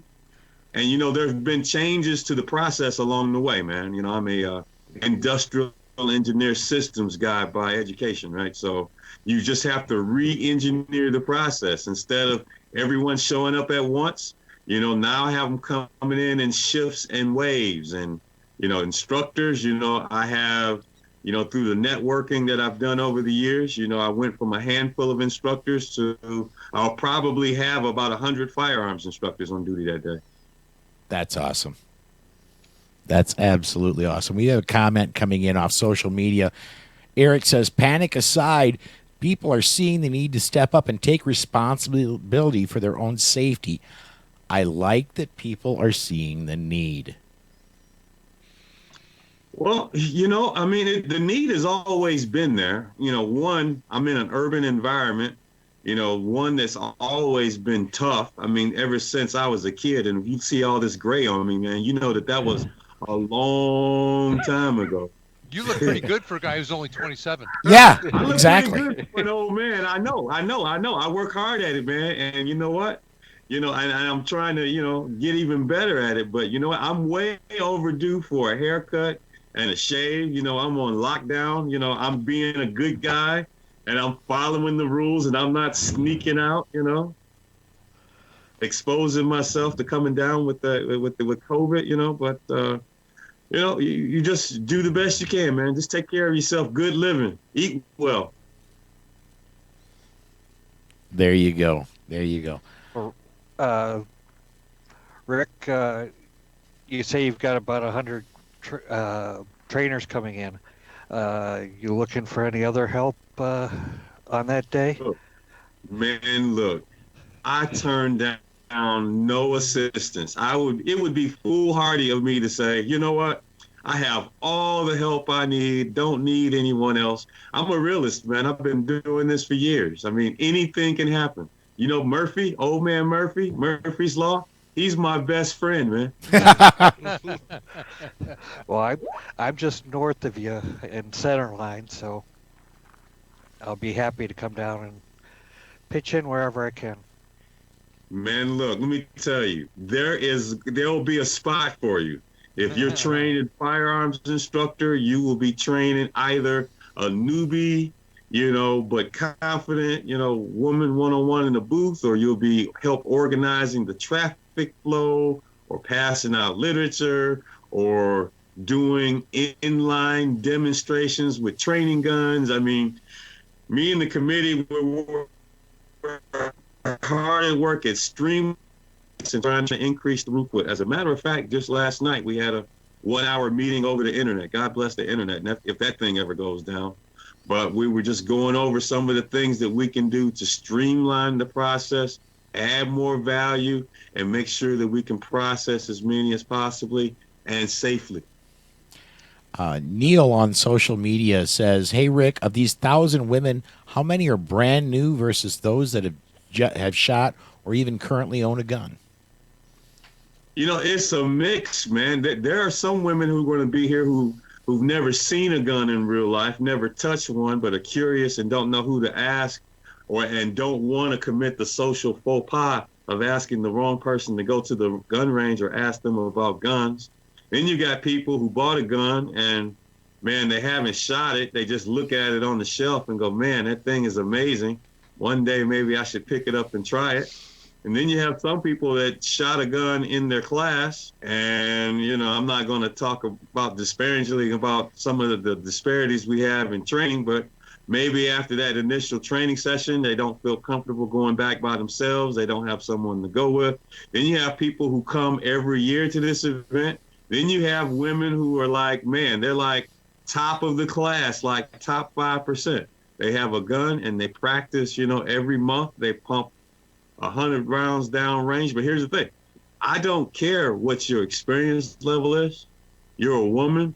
I want to help you protect yourself in these very trying times. Come out and get some free practice on me, even if you're an expert ace. And if you're a newbie, you're green and you're curious and you just want to try it, it's like green eggs and ham. Just try it. Rick, that brings up a point. How many women have asked you for training, as you mentioned, after the crazy things we've seen in the news? If you told me that I'd hear from police that, go ahead, yeah, do call us, but we're not coming, that's gotta make a lot of people nervous. There's always a constant stream of people who are interested in taking on a more active role in their personal protection. However, we do get these spikes when things happen. If there's a mass shooting, or if there's this threat of COVID virus, and if you follow that logic, down a few steps, you're making a few assumptions. But if you assume that police officers are getting sick, their response times are going to diminish, and that the wait times are going to be elongated, it's only a certain amount of time before you arrive at that place mentally where you go, you know what? I'm a woman. I have children. I wasn't so, eager to take on this gun ownership and having a gun in the house. But you know what? It's more than me to consider. I have babies and I want to keep them safe. And if this guy, this Rick Ector guy, is going to invite me to this gun range for free and teach me how to shoot, provide me with a gun, give me ammo, one-on-one with the firearms trainer, and then turn around and give me freebies like I think we have one sponsor who's going to once again hand out, baseball caps with the GOA logo on it and whatever else I can get from sponsors. Always looking for sponsors to help subsidize this event, because there's at least a few things that I'm going to be doing in addition to what I've done in the past to overcome any concerns about, hygiene as it relates to making sure that we have proper spacing, and we're going to have like gloves, those disposable gloves. So you raise a really interesting point, Rick. And what kind of sponsorship support have you had? Well, the gun range for one has been huge. Top Gun here in Taylor, Michigan, allowing me to have free reign of the gun range. That's been huge. The support of my fellow trainers, the relationships I've built over the years. I've had a couple of huge sponsors come through. One of them is a state-level gun rights organization here in the state of Michigan, and a guy who's an ammunition manufacturer. They've come through with the ammunition. You're talking 1,000 people, 21 rounds. So you do the math, man. I'm going to churn through 21,000 rounds of 9mm ammo. And luckily, I got my requests in early, because if you're trying to buy ammo right now, good luck. Oh, yeah, big time. Places that have it, they're not going to sell it to you unless you buy a gun. So that's some really expensive ammo. But the other people I've had support from, the GOA, man, they're coming in and they're lending their support. The head guy, top guy, is going to be in the house. Last year he passed out baseball caps. I imagine he's going to give out pink baseball caps this time. And so, I'm looking for more and more assistance, man. And I really want to do some great things. One thing that I've been always wanting to do is to pass out T-shirts or a sweatshirt or something, something tangible in their hand that they can actually wear or put up on the shelf or hang in the closet and just look at it and go, man, that day was really something and really special. But, that's not the top priority for me. The top priority is getting the things I need. Glasses, gloves, sanitizers. I'm giving everyone their own individual shooting glasses, instead of having this big community pile of glasses. I'm really stressing hygiene. So you'll get a pair of safety glasses in its own individual plastic wrapper. You take your own glass and your own pair of glasses and you shoot in them and take them home with you, or just throw them away. But hearing muffs, standard protocol has been, the earplugs. Some people don't really find those all too comfortable. And in the past, I used to just do earplugs, and then I got fancy and had a huge number of shooting muffs. But, with the, whole COVID thing, I might just have to just go back to earplugs, just to minimize any concerns people might have of transferring, germs between ourselves. We got targets. I need targets, man. I need stuff, man. And I believe the cause is worthy. And when you look at it and you do the math, the money that I'm looking for sponsorship divided by the number of women I'm going to train, it's literally peanuts and pennies, man. But, I'm trying to do something, unprecedented. I mean, the number of women to receive a training session, a shooting lesson, range safety briefing in one day, that's great and that's beautiful. I did 814 last year. But what I'll tell everyone to a person, above setting a new personal record and feeling good about what we did for the day, the number one priority is safety. The one stat that I'm looking for is 0 injuries, no broken nails, no slide bites, nothing. I want you to come away from this experience, empowered and positive, because I'll tell you, if you have someone have a negative experience, especially, with their first experience with a gun, it stays with them. And, unfortunately, I've come across women who've had some bad guys in their lives, man, and they use guns to actually scare and intimidate these women. And the thing is that I try to tell them it's not the gun, it's the person with the gun. If there's a bad person with the gun, I'm telling you, that is an awful, terrible, unsafe, and possibly dangerous thing. But if you're a good person, a good guy or a good gal with a gun, and you're educated and you're trained and you have good character, only good things can come from that. We got Eric Schmidt on Facebook asked, where can we find info on the training Rick does? Eric, you might want to take over my job. I mean, you're asking great questions. Rick, I'm guessing that's at Legally Armed in Detroit, right? Well, the best way, man, is I'm just going to funnel everyone through social media. I have a Facebook business page for Rick's Firearm Academy of Detroit. Let's see, I know I made a note to put the URL down.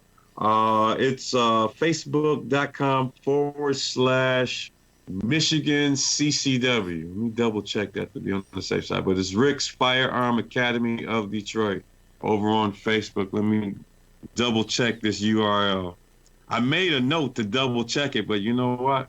I was so double checking everything because I know we had a connection problem earlier and I wanted to make sure it wasn't on my end. So I said, well, let me just shut everything down and reboot. Let's see, I got one too many eyes. That is correct. There. I just looked it up. And That's right. Good old man Murphy, Murphy's Law. If anything can go wrong, it will at the worst possible moment. Hey, Rick, so, Rick, yes. We got team resources here. Go ahead, tell them, Dana. Which? Didn't you just check the URL? Yes, I did. The URL is facebook.com/Michigan CCW. All one word, concatenated together. And I love having the opportunity of using that word, man. Concatenated. Yeah, I was going to say, you just made some English teacher really happy. I know, man. And we used to have vocabulary like every week, man. And it's like, when you're getting yourself ready in school to take the SATs and those vocabulary words, man, I tell you. But every now and then I get an opportunity to show that I had a very dedicated high school English teacher. Okay. Hey, Rick. Yes. Oh, hey, it's Amy Dillon here. I wanted to ask you. Hey, Amy. Since you've been doing this for 9 years now, have the women that have come and taken that training from you before, do you keep in contact with any of them, and are they doing any follow-on training, or is there not a lot of opportunities for the women to, after taking, let's say the beginner class with you, are there opportunities for them to continue shooting and practicing on their own? Absolutely. I mean, that can happen in a lot of different ways. One of the selling points, if you will, that I use with the firearms instructors, I say, look, if you want some customers and some business, what better situation can you be in to have 30 to 40 people per person, per firearms instructor that has met you, that you have worked with one-on-one in the booth, and left them with an empowering environment and a positive experience. If you can't make that sale and pull that student into a class, maybe you should do something else, basket weaving, gardening, Well, I don't know. We all know that the rates for women coming back for advanced training is dramatically low, despite the best efforts of the best trainers in the entire country. Yep. So I'm not sure if that's quite an accurate statement. It's not just women. It's not just women. It's a bear trying to get men to take advanced training. There's if you were to do like a visual graph, you got the mean and you got several standard deviations. It's only that upper curve of gun owners and CPO holders, concealed carriers, who actually want to invest and take that extra training. Sometimes people just look to get in and do the bare minimum. And you know what? And that's fine, because here's the thing. Even though I'm a firearms trainer, I am a Second Amendment advocate to the core. At my core and in my most fervently held beliefs, I don't think that you should have a license to have a gun. Like here in Michigan, we have to get purchase permits to buy a doggone gun, right? And then on top of that, if we want a carry permit, then we have to take a class. And right, I get the irony of a person who teaches that class making those statements against the actual law, but I believe the Second Amendment, means what it says. But if I can play a part in someone taking on a more active role in their personal protection, if I could be that bridge from not having resources or somewhere to turn to, if I can inspire you, give you some confidence, give you an experience to motivate you to go forward, then great. And here's the other thing about the event. When women come in, maybe they don't know anybody that's into guns, or maybe they don't want to share their desire to learn more about guns to other people. You have an opportunity during the session you attend to meet other like-minded women and make friends on the spot. And now you can have like range buddies, people that you met during your experience and had a good time with, exchange phone numbers, do the social media thing, and then you all can get together and go to the range together. So, I mean, it's just win-win all over the place. All types of positive synergies involved here. We are, believe it or not, totally blown the segment out. We're long on this segment again. But before we go, Rick, I want to just confirm that's facebook.com/MichiganCCW. If there's correct. And this is not just ladies from Michigan. If you're in Indiana, if you're in Ohio, Pennsylvania, I mean, you know what? If they want to come in from God knows, if they can fight their way out of California, come all the way down to Michigan Metro Trail behind enemy lines down there. All right. We do have to step aside to break. Rick, thank you again so much for joining us tonight, man. Hey, man, thank you so very much for having me, all of you guys, man, and appreciate you. Hopefully I'll run into you guys later on this year up in, where is it at this year? Where's GRPC this year? Oh, it's Orlando this year. Orlando. Hopefully I'll see you guys in Orlando. All right. Alrighty. All right. We are going to step aside to break, folks. When we come back, we're going to be going back to the coronavirus topic. That's going to be the full amount of our news, and we'll be back with that right after this. It all failed before. Alcohol prohibition brought us organized crime, and no less alcohol. Drug prohibition brought us murderous, no-knock, wrong-house raids. Police! Search warrant! No, wait! The crack house is next door! Now gun prohibitionists want laws to lead us down that same path.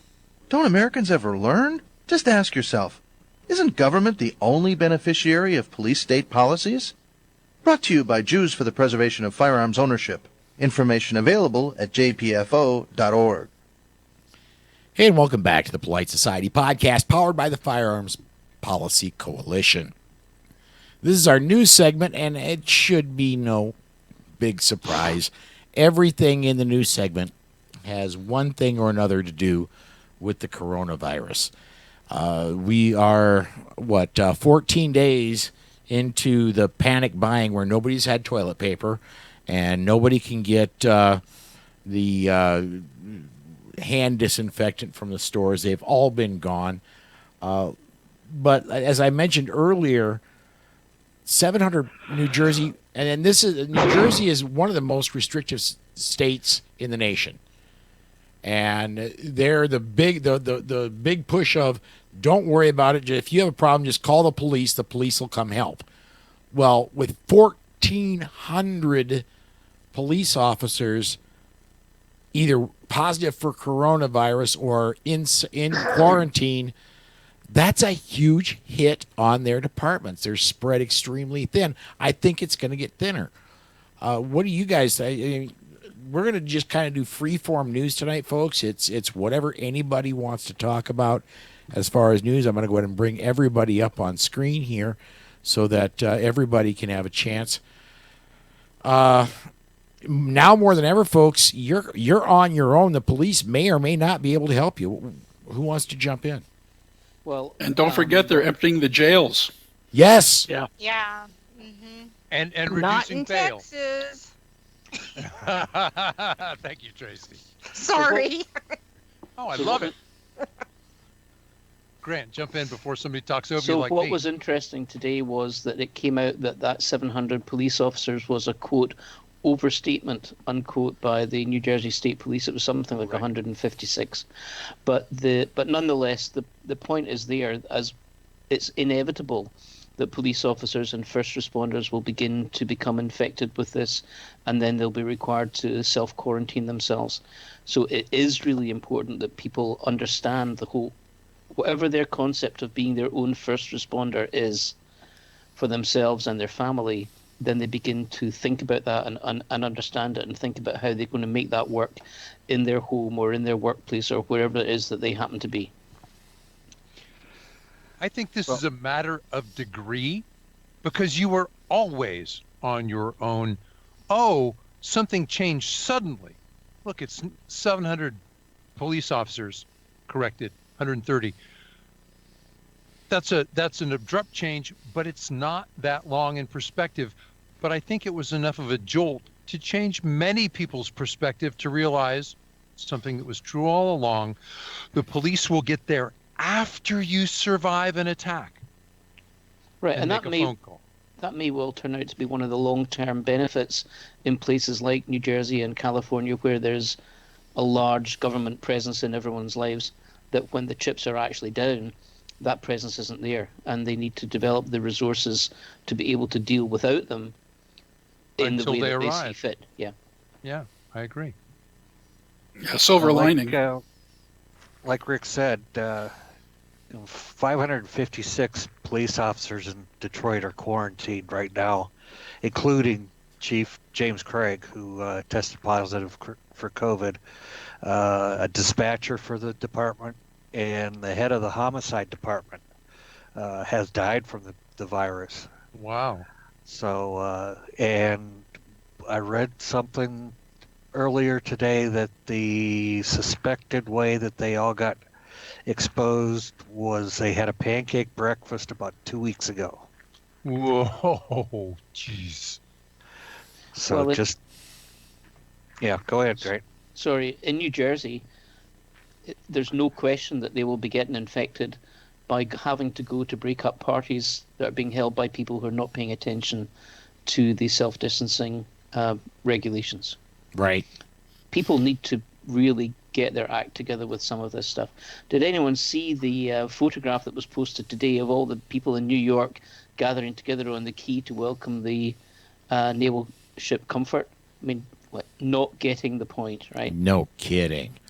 I want to bring up a point that Cornelius just made on Facebook. As an anarchist, I've always been of the mindset that we're on our own. Just look to Hurricane Katrina as proof. This is, I think he's got a great point. This is Katrina on a national scale instead of just affecting the city of New Orleans. And one other thing, and I'll turn it back over to you guys, is that New Jersey says it was 700. No, whoops, that was wrong. It's 140. That sounds like China to me, saying we haven't had a new case of virus in a week. Because we get to quit testing. Yes. We can suppress the news. Yeah, exactly. It's our numbers. We'll say them the way we want. That's what it sounds like to me. I have no proof of that, but that's what it sounds like. Oh, you're so cynical. You mean I read the news rather than just the comics? No, I was being cynical. No, I've you were missed being you. sarcastic. Welcome back. Eric says the protocols in place are keeping the virus at bay, but if we see a huge increase in actual infected people, we are in a world of hurt. People are not taking it seriously. Are we sure that the increase isn't because the increase in testing? That could very well be. It very well could be. That kind of is what makes sense, right? Kind of like the pit bull effect. More people get bit by pit bulls because more people own pit bulls. Yeah, I own a pit bull, but yeah. I mean, more testing. I agree. I'm sorry. Go ahead, Amy. No, I was just gonna say I agree with Belle that I think the reason we're seeing the statistics double and triple, in just one day in 24 hours, it's because testing has become more available. Doubling and tripling. Doubling and tripling. John, you were going to say something.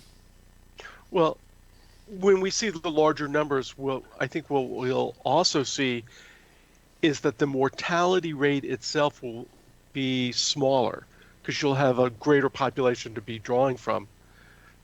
But I was going to say, if there is one good thing to the pandemic, and that is speculative, I mean, there's going to be a hope that some of these people who are first-time gun owners, especially those who had to jump through enormous hoops, California, Long Island, New York, New Jersey, they'll learn their lesson, and Washington. They will think about, maybe I need to fight for my gun rights and for the Second Amendment.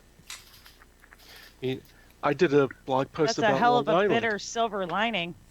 Well, yeah, it is. Yeah. I did a blog post about Long Island last week, and people were buying shotguns because to get a handgun on Long Island, you had to pay a $200 license for the right to possess a handgun and go get, fingerprints, passport photo, people saying that you're all a the good stuff person. you can't get right now. Right. And that's just to be able to possess. Then you had to get a permit to buy. Wow. On the other hand, you can walk out of the store with a shotgun. Right. Because that wouldn't hurt. I just got something just popped in my head. 2 words. Taurus judge. Oh, no. Stop it. No. Okay, just proving once again that everything pops in should not fall out of your mouth. Yeah, those would be like the $7 jars of pasta sauce that are left on the shelves at ShopRite, where they absolutely are now convinced that really no one ever wants to buy them. See, now you said it out loud, so now it's going to be that effect thing that Kathy always talks about, where somebody's going to look it up and get it just because you said it, Paul. As somebody that in a previous life, meaning years ago, owned one, please don't. Please don't. No. I was being a smart aleck. Well, okay, so I was talking to a firearms instructor who treats a lot, teaches a lot more students than I did. A lot of people walk into the gun store and the shelves, they're not bare, but they're skinny. Especially ammo. Right. What do you want to bet you can still always get a Glock 19 or a Glock 17? Or a Glock 23 and ammo for it. Oh, gosh. Well, if you're willing to just wait. remember, friends don't let friends carry 380s. Well, that's just it. The guy goes, well, I've got this, a bunch of 380s sitting here. Or 7.62 by whatever, some oddball, 5mm neck down cartridge. The guy get a goes 5.7. Yeah, 4570 right. government. I'll take that. Look, it's not a revolver. Okay, I count myself lucky. And now they go to train, and the guy goes, "You Good mean luck with that. this box of 20 shells isn't going to be enough?" No, it's not going to be enough. What I am predicting for the 2021 training year is that as instructors, we will be dealing with the most asinine firearms choices that we've ever seen. Yes. Because people will be coming with whatever they got during 2020, going, "Please help me with this piece of garbage." But you know what the good news is? Panic buy. You know what the good news is? Cannon 9. And we know how people marry their gear. The good news is that piece of garbage they bought will never drop to a zero value. They can always next year, when the panic is done, trade it in and get a good firearm, a reliable one for self-defense. And if in the meantime that high point saves their life, God bless them. Hey, I would way rather see people with high points than a whole lot of other choices. Oh yeah.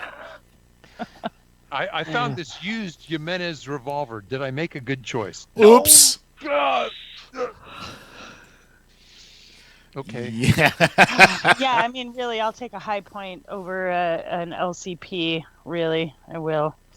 Or a Beretta Tomcat. Oh, God. But seriously, folks, if you're listening to me and you're thinking about buying a handgun and buying ammunition, buy a Glock 19.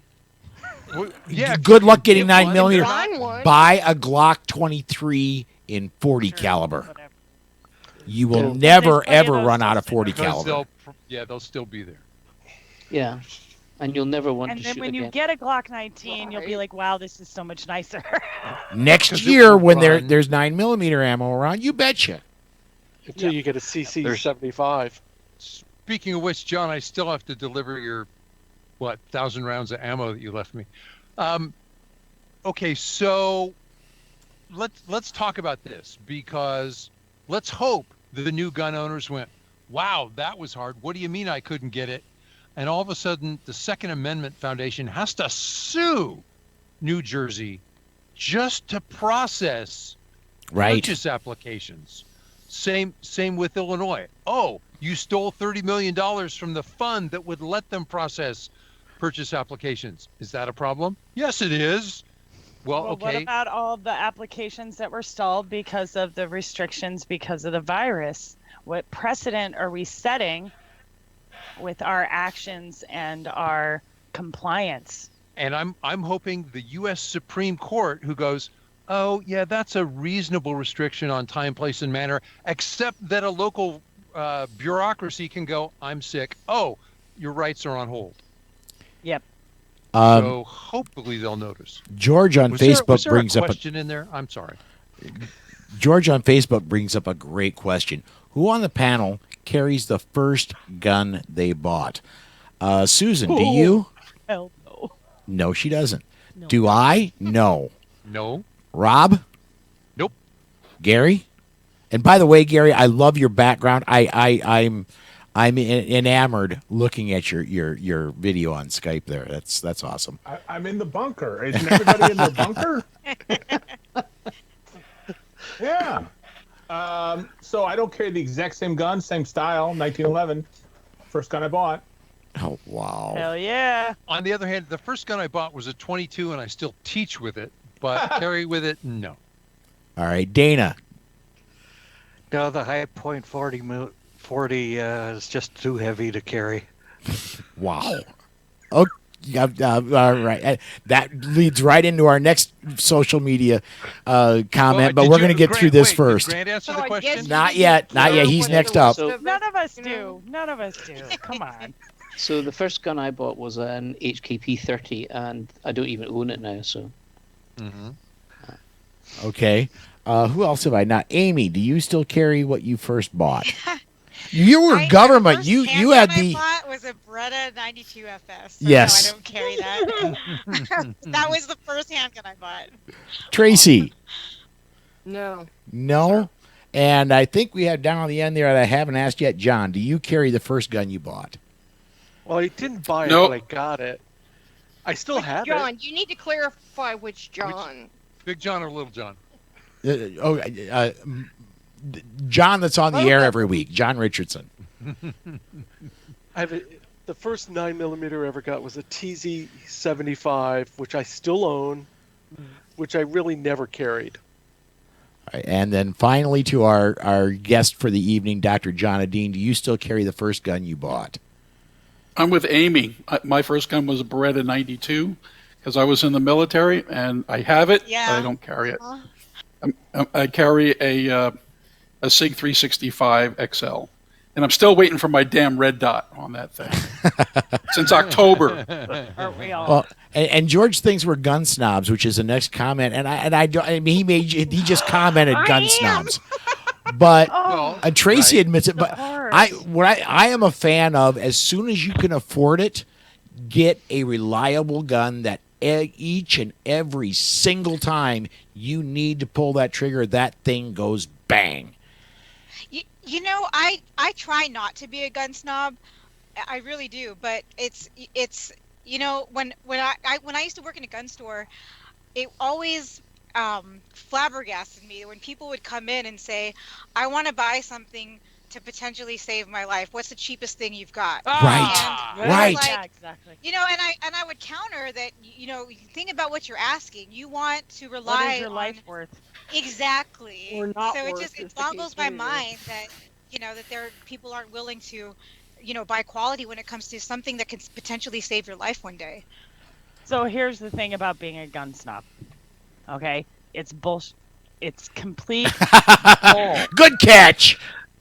Yeah. Okay, yeah. now explain it. Here's why. Here's why. Thank you. Can we not all recognize that after a certain level of knowledge and education that we know for a fact that a handful of manufacturers are the only ones that produce a reasonable product that's reasonably reliable with reasonably priced accessories that are available reasonably? Right. Sounds reasonable. Is that being a gun snob, saying that there's only this handful that does it reasonably? I don't think so. I really don't. Eric. And then there's the competitor that finds this oddball gun and falls in But love with it. Goes, oddballs, it's you so run into cool, and the you're still. The availability issue. No, That's I get it. I get it. I'm proving your point. You know what? I carry a Glock every day. Why? Because it's going to go bang every time I and press you can the get trigger. everything you need for it any time. That's for the most exactly right. Now, when I have to same go, thing with 1911s, same That's thing exactly- with MPs. Yep. You know. We're again going long on segments. Big shock. But Eric says on Facebook, and this is going to start a bar fight again. Just fair warning: is the 10 millimeter a viable option for daily carry today, or is it too much? Hell yes.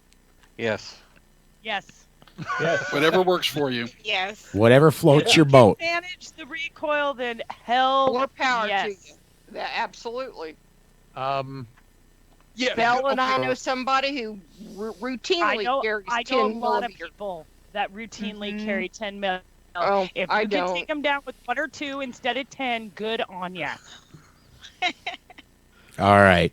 As I said, we are long, and I mean really long on the news segment. We're going to go ahead and set aside here When we come back, you're going to hear from my beautiful wife, Susan, who has been so patiently waiting. Well, she's been doing some waitressing duty for me. I had her go get me a soda. But we're going to hear from Susan because we're going to be doing the DGUs, and she gets to read them. We'll be right back with that right after this. Firearm Safety Institute is one of Northwest Illinois' premier firearm training companies. They provide superior firearm training to all levels of shooters. Gary Doherty has been a trainer and concealed weapons permit holder for many years. While living in Nevada, he carried legally and has the experience to train you to do the same. Firearms Safety Institute offers a wide range of courses designed to meet the personal needs of both seasoned shooters and those that are new to the world of firearms. If you are looking to apply for the Illinois Concealed Carry License, Firearm Safety Institute can provide you with the professional training that meets the state's requirements. Gary accommodates classes of all sizes and can provide individualized instruction if that is your personal preference. He's happy to work with you and your friends to arrange private classes and will come to your location and work around your schedule. If you would like to get your Illinois CCW or increase your firearm knowledge or skills, go to firearmsafetyinstitute.com to start the conversation. Mention the Polite Society podcast and receive a 10% discount on your training. Remember, that's firearmsafetyinstitute.com. Get your Illinois CCW today.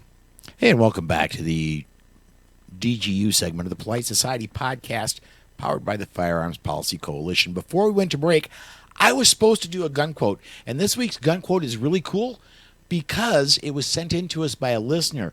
Val in western South Dakota sent in, gun control only makes two groups of people safer, criminals and politicians. And that is unknown who originally said that, at least from the email that Val sent me. But we're going to go ahead and get off to DGUs. These discussions are not legal advice. Some of us are trainers, and darn good ones, Belle. But this is not formal training, and you need formal training. The defensive gun use segment is intended as information, not as training. As always, the opinions of the hosts are only their own opinions and not those of any sponsors or other affiliation. Susan, let's go ahead and take us to Leesburg. Police were dispatched to a Leesburg Wawa mini-mart for a battery in progress. As they were en route, they were informed that someone had a firearm. Upon arriving, an officer found a man holding another man sitting on the floor at gunpoint. As he entered the store, the man holstered his handgun into an IWV holster. The police ordered the man to put his hands on his head and remove the firearm from the holster. Witnesses told the officer that the man used the firearm to stop an aggravated battery the man sitting on the floor was committing. There were several other people kneeling on the floor, and after asking them to move aside, the officer witnessed a large amount of blood hemorrhaging from the head of the battery victim. EMS was quickly dispatched. Officers collected witness statements, including from a woman who claimed she had also been battered by the suspect. They also confirmed the Good Samaritan had a concealed carry permit and returned his firearm to him. The first victim wished to press charges, but was unable to complete a written statement due to his injuries. He was transported to a regional medical center for treatment. The second victim witnessed the attack, and when the victim fell to the floor, he started kicking him. She shouted at him to stop, and after he did, she tried to provide assistance to the injured man. The attacker returned and pushed her to the floor. The officer said that the man had been banned from the store, but had returned several times. The manager stated that he loitered on the property and had been sleeping in the men's restroom. The suspect was transported to the Leesburg police station for the booking process.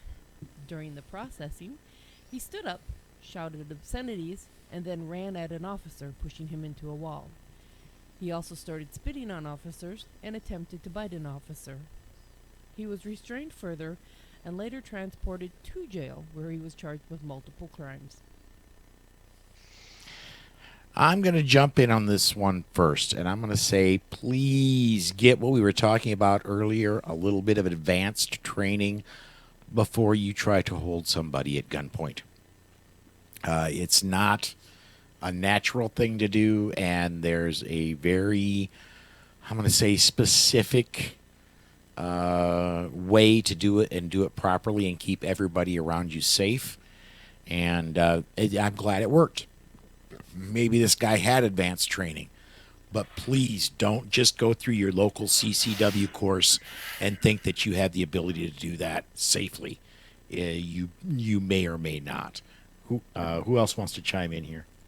Well, just reading about the person who is committing the battery, I would say this is an indictment of our mental health system. It's pretty obvious that you have a mentally disturbed homeless person. I mean, he was living in the men's bathroom, attacking people, and then goes nuts on cops, spitting, biting. That's a certain level of mental illness there, or drugs. Gary? Yeah, I got to add on to what you said, John. I mean, it's really tragic. I've heard so many prison guards talk about how many prisoners shouldn't be in prison. They should be in a mental health facility.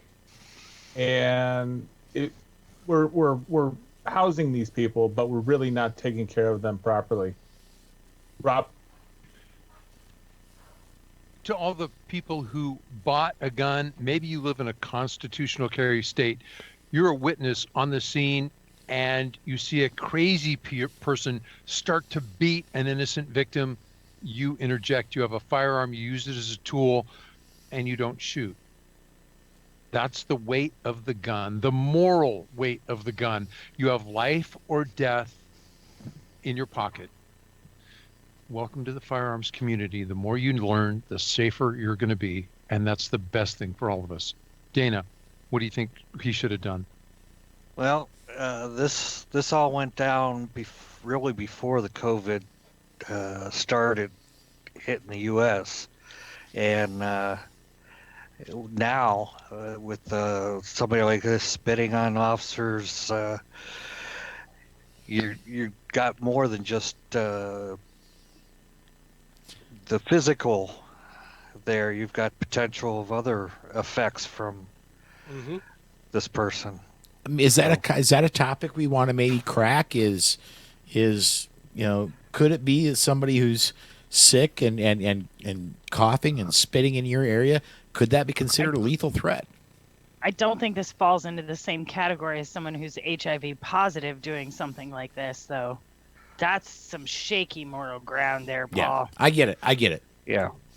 It depends on if you have risk factors, though, too. If you have a lot of risk factors. How can somebody know that? It's not the same as somebody who has HIV who knows that anybody they infect is. No, I'm saying if it's me and they're coughing and spitting at me with my risk factors, that's potentially a more dangerous act than if they're coughing and spitting on a 20-year-old. Yeah. I would not want to be the test case that has to articulate that. No, nobody wants to. I gotta say. Nobody wants to. Agreed. Yeah, absolutely. All right, let's go on to our next one, Susan, because we're already, almost 2 hours into a 90-minute podcast. Oops. Two teenage male thugs and a female accomplice thought breaking into an apartment would be a good thing. It was a Saturday afternoon. The resident of the apartment was a 53-year-old lady and is disabled. The two broke the resident's patio door windows and reached through to unlock the door. The resident fired one shot. This shot caused the thug to assume room temperature at the scene. The surviving male and female, who was the getaway driver, were detained at the scene. Their Mercedes-Benz has been linked to other burglaries in the area. The pair are now facing felony murder charges, and the female suspect is also charged with tampering with evidence for trying to conceal the pistol their late compatriot was carrying at the time of the burglary. Rob, you're up first in show notes. And Rob, you are muted. Or maybe, that way I make more sense, Paul. There you go. We solved the riddle. The attackers tried to hide evidence, critical evidence. He was armed, officer. Great, where's the gun? So I understand you want to retreat, and the advanced course that tells you here's what you should say to the law enforcement officer and here's what you shouldn't say expands from the beginner course, which says say nothing. Well, say nothing means, oh, I saw the gun. I think they dropped it here. Here was my next door neighbor who I spoke to earlier. Maybe they saw the entire event from outside the house. Okay. The more you know, the safer you'll be, both for you before the attack and for you after the attack when you have to defend yourself in court. Gary? I just want to say no, I'm not going to straighten you out. We have a viewer comment. Sounds like a clear case of castle doctrine. I think that's 100% accurate. Right. There was no duty to retreat. Just remember, in most states with castle doctrine, the statute law versus the case law still requires a individualized determination of necessity based on case law, whereas statute is generally a little bit more liberal. Just because you can doesn't mean you should. Almost all states are still going to require some form of ability, opportunity, and jeopardy to be present, which is the equivalent of an individual individual determination of necessity. And damn legal terms. And those were there. Okay, so let's put that in. What did she say? Ease. This disabled person was outnumbered.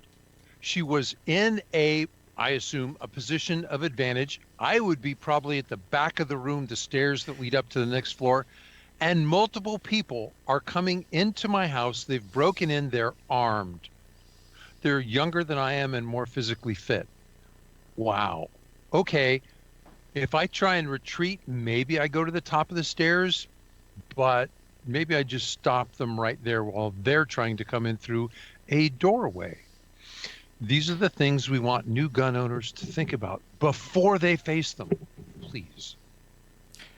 All right, I think we kicked that one around. We are going to step aside to our final break. When we come back, guess what? We've got email.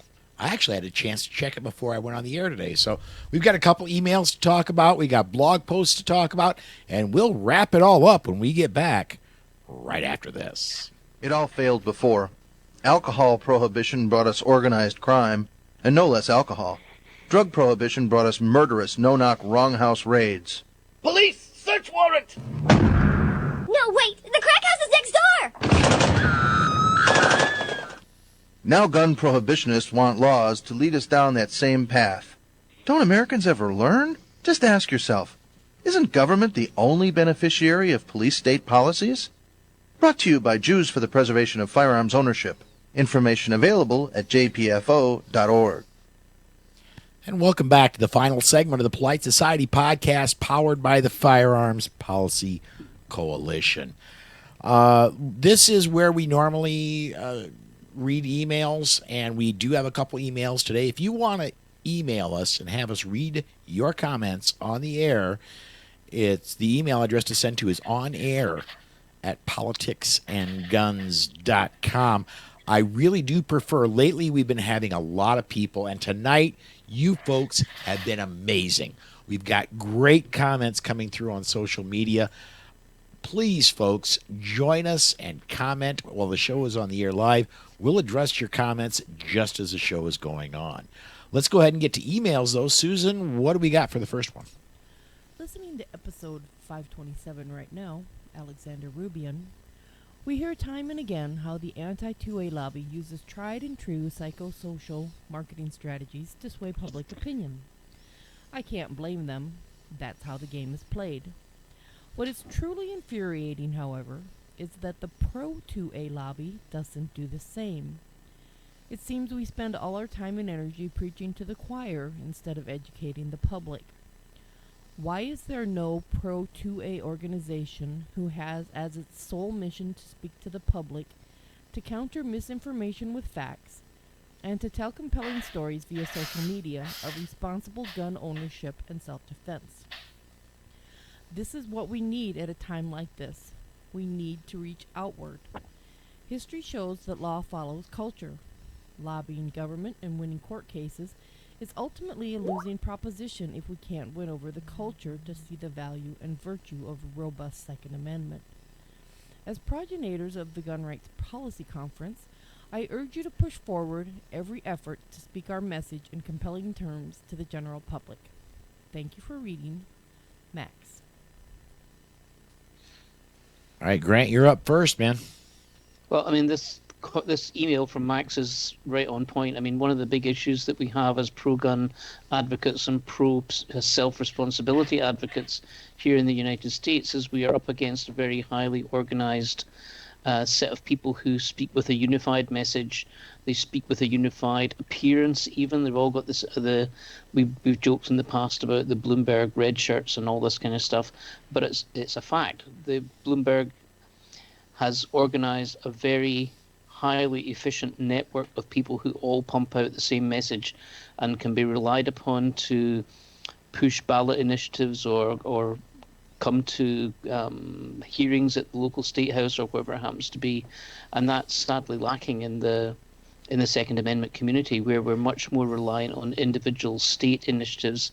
Virginia Citizens Defense League, for example, is a great example of that kind of thing, but it's not as strong as that by a long chalk in most of the states. So thank you, Max. That's exactly on point. I want to mention there's something, I talk about it occasionally on the air, but there's something we do every year called AmCon. It's in conjunction with Gun Rights Policy Conference. And that's a lot of what that's about, is helping people that are in Second Amendment media reach out and connect with people better and connect to people that are not necessarily in the gun community and to do what you are talking about. Is there, I don't know of a national organization that does exactly that, just speaks to exactly just doing social media and just trying to combat to educate the public, the other side of what the antis are putting out. But I do know that that's a huge part of what we're trying to do with AmCon, is to get the Second Amendment media. And let's face it, 90%, north of 90% of Second Amendment media, we're hobbyists. You could technically consider me a hobbyist. I make a small amount of money on the show, not a ton. But I still have to work a full-time job. That's why we didn't have a show last week, is I was only home for exactly 34 hours and didn't get home until after the show was scheduled to go live.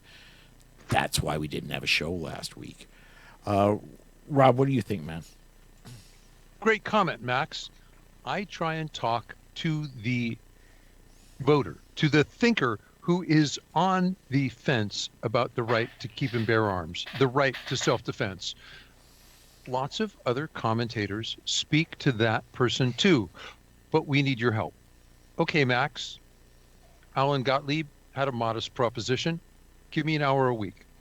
Contact me at the show. Gary, what do you think?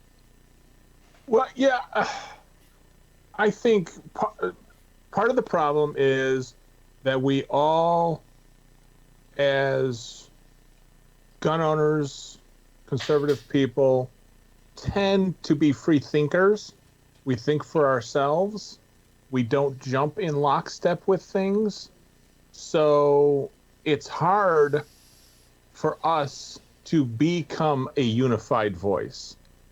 Whereas people who are afraid, and they're just looking for someone to tell them why they don't have to be afraid or what they have to do to not be afraid, and they jump in lockstep behind that. I mean, we're all doing what we can. I mean, in Illinois, we have the Illinois State Rifle Association town hall meetings, and of course, everybody's welcome. They're held in public. They're advertised publicly. We have this podcast. There's podcasts all over the place. There's plenty of people out there to have a national organization, to have a unified voice. I mean, the NRA does that. I mean, the NRA was formed specifically for training and education. So, I mean, there's a lot of stuff out there, but to get every gun owner to be on the exact same page, It's just not going to happen. No, they're individual thinkers. All right, Susan, let's go ahead and go on to the next one.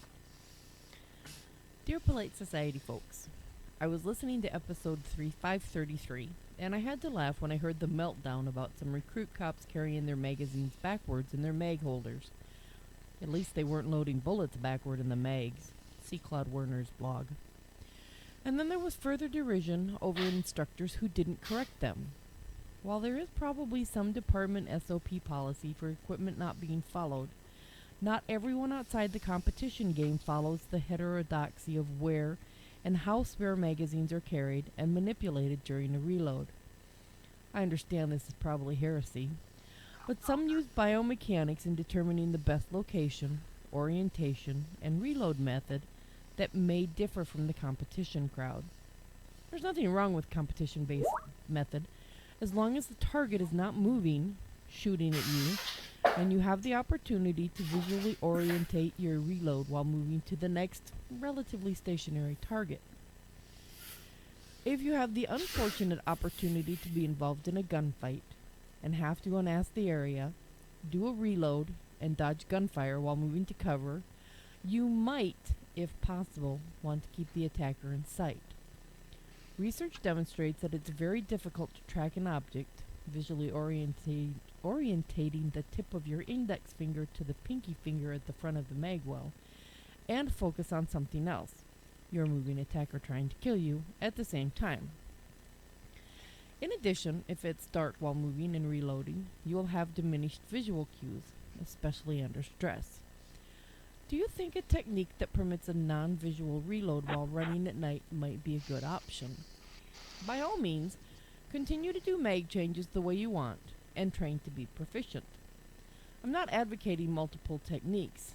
That just doesn't work neurologically under stress. Rather, whatever technique you choose, make sure it will be effective for all scenarios. Newbies and raw LEO recruits are on a learning curve. Unfortunately, we don't teach the fundamentals the same way the brain learns. That needs to change.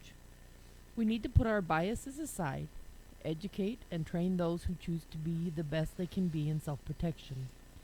But don't ridicule those who might do it differently, especially when they might have a good reason for doing so.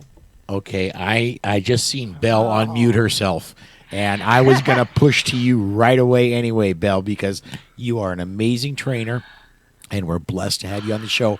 I want your take on this. All right, so I don't buy any of the fine motor skills thing because, let's face it, pulling the trigger is a fine motor skill, and everybody seems to be able to do that under stress. That is, anybody who's ever been in a gunfight, right? We can all agree on that. So the fine motor skill thing is out the freaking window. It's BS. Who cares? It all comes down to your proficiency in learning physical skills as a human being, building up myelin in your brain for the correct neural pathways for repetitions that are actually perfect, and being actually determined to execute whatever it is you need to correctly or not at all. And I think that's a big thing that's lacking in a lot of people, especially people who want to fall in that category. What is it that Kathy always says? There's no exception to people believing they're the exception. God, I love you. I'm so glad you're here to talk about this. Gary, you're next in show notes, man. Well, first of all, I don't think that it was a meltdown. I was the one who brought this up. And I was explaining to a local police department that they were backwards for a mechanically efficient reload. Mm-hmm. Not competition or any of this other stuff in the email. I don't remember a meltdown either. I really don't. The last meltdown I remember us having on the airs between you and me, Gary, and that's been a while ago. You and me? I didn't know that. Anyway, whatever. I'm just saying that it was. I was pointing out that they were held in an inefficient way for the fastest reload, and the trainer kind of made an excuse that they could do whatever they want, and I just thought I wasn't trying to tell them they were doing it wrong. I was saying this way might be better.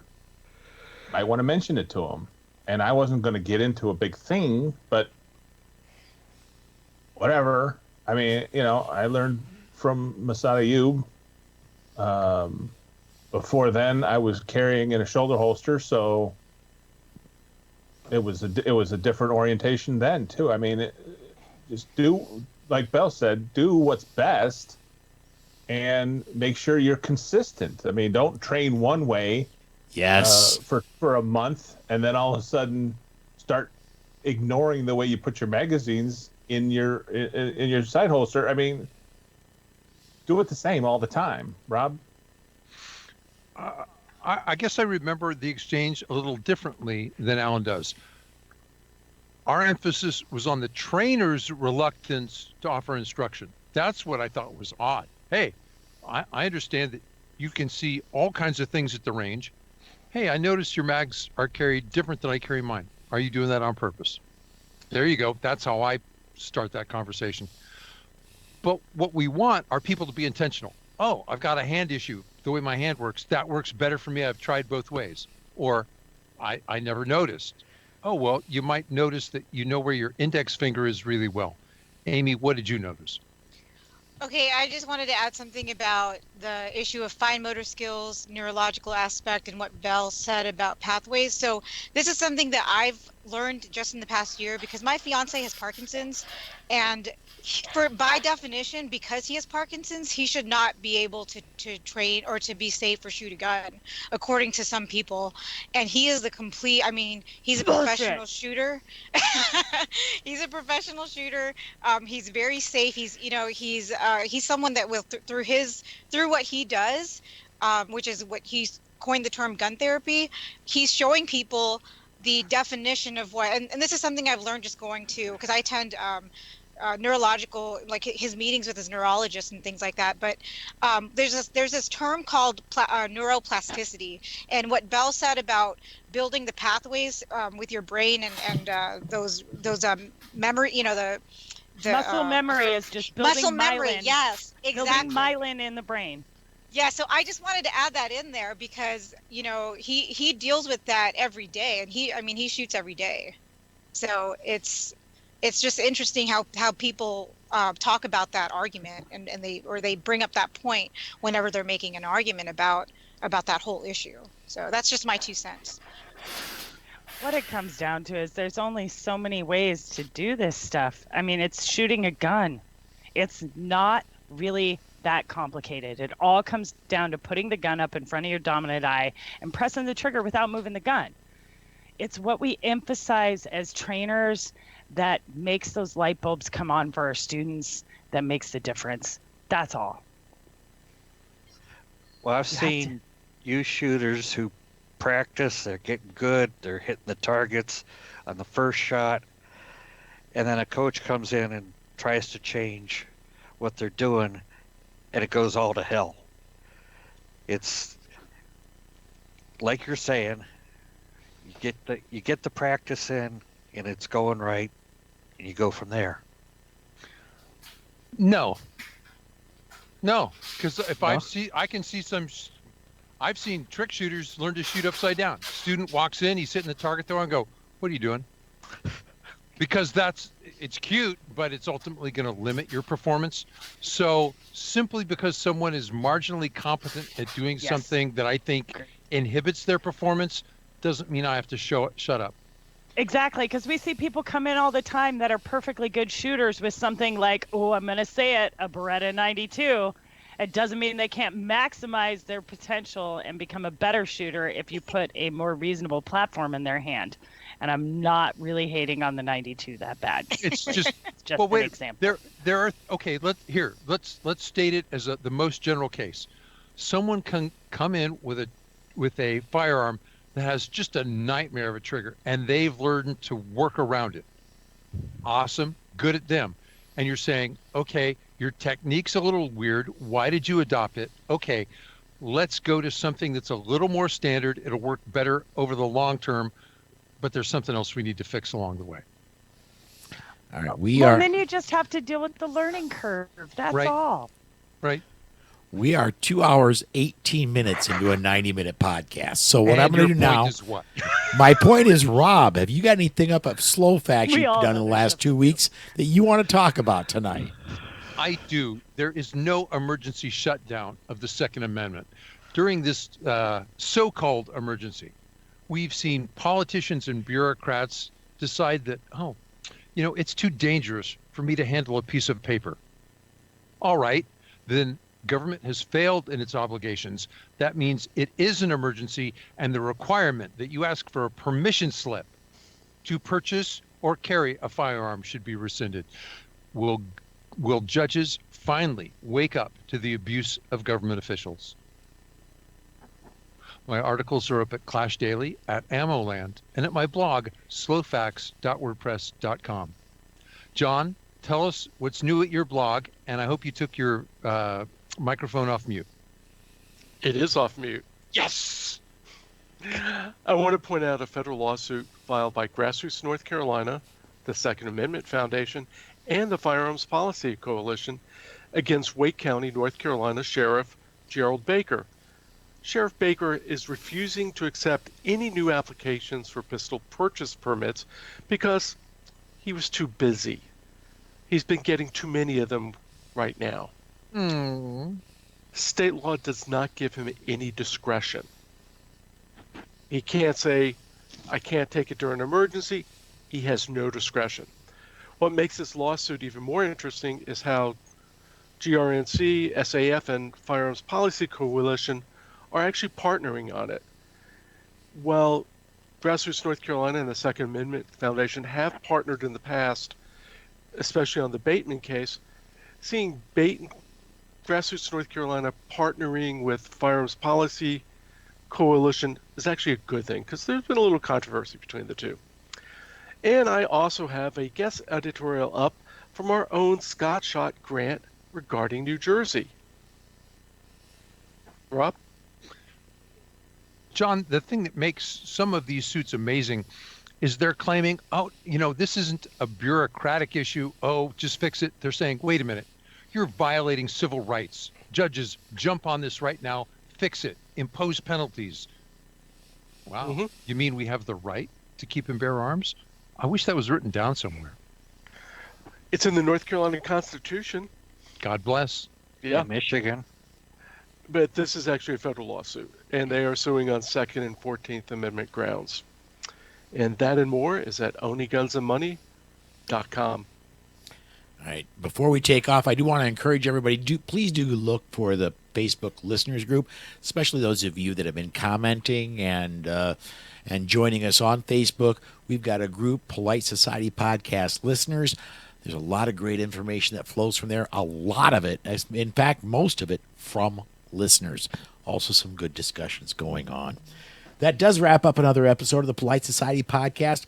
I'd like to thank John Edeen and Rick Ector for joining us today. So for Amy, Tracy, Belle, Kat, Dana, Gary, John, Rachel, Susan, Grant, Monty, Amanda, and Rob. Until next time. Stay safe. Be aware. And we'll see you down the road.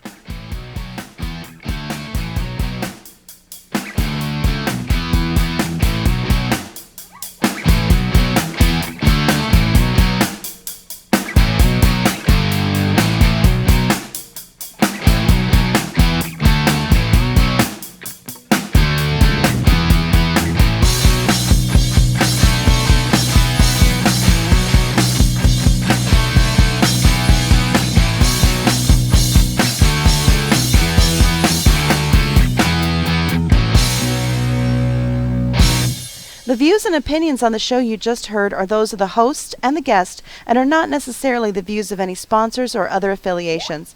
But hey, not everyone is as smart as we are.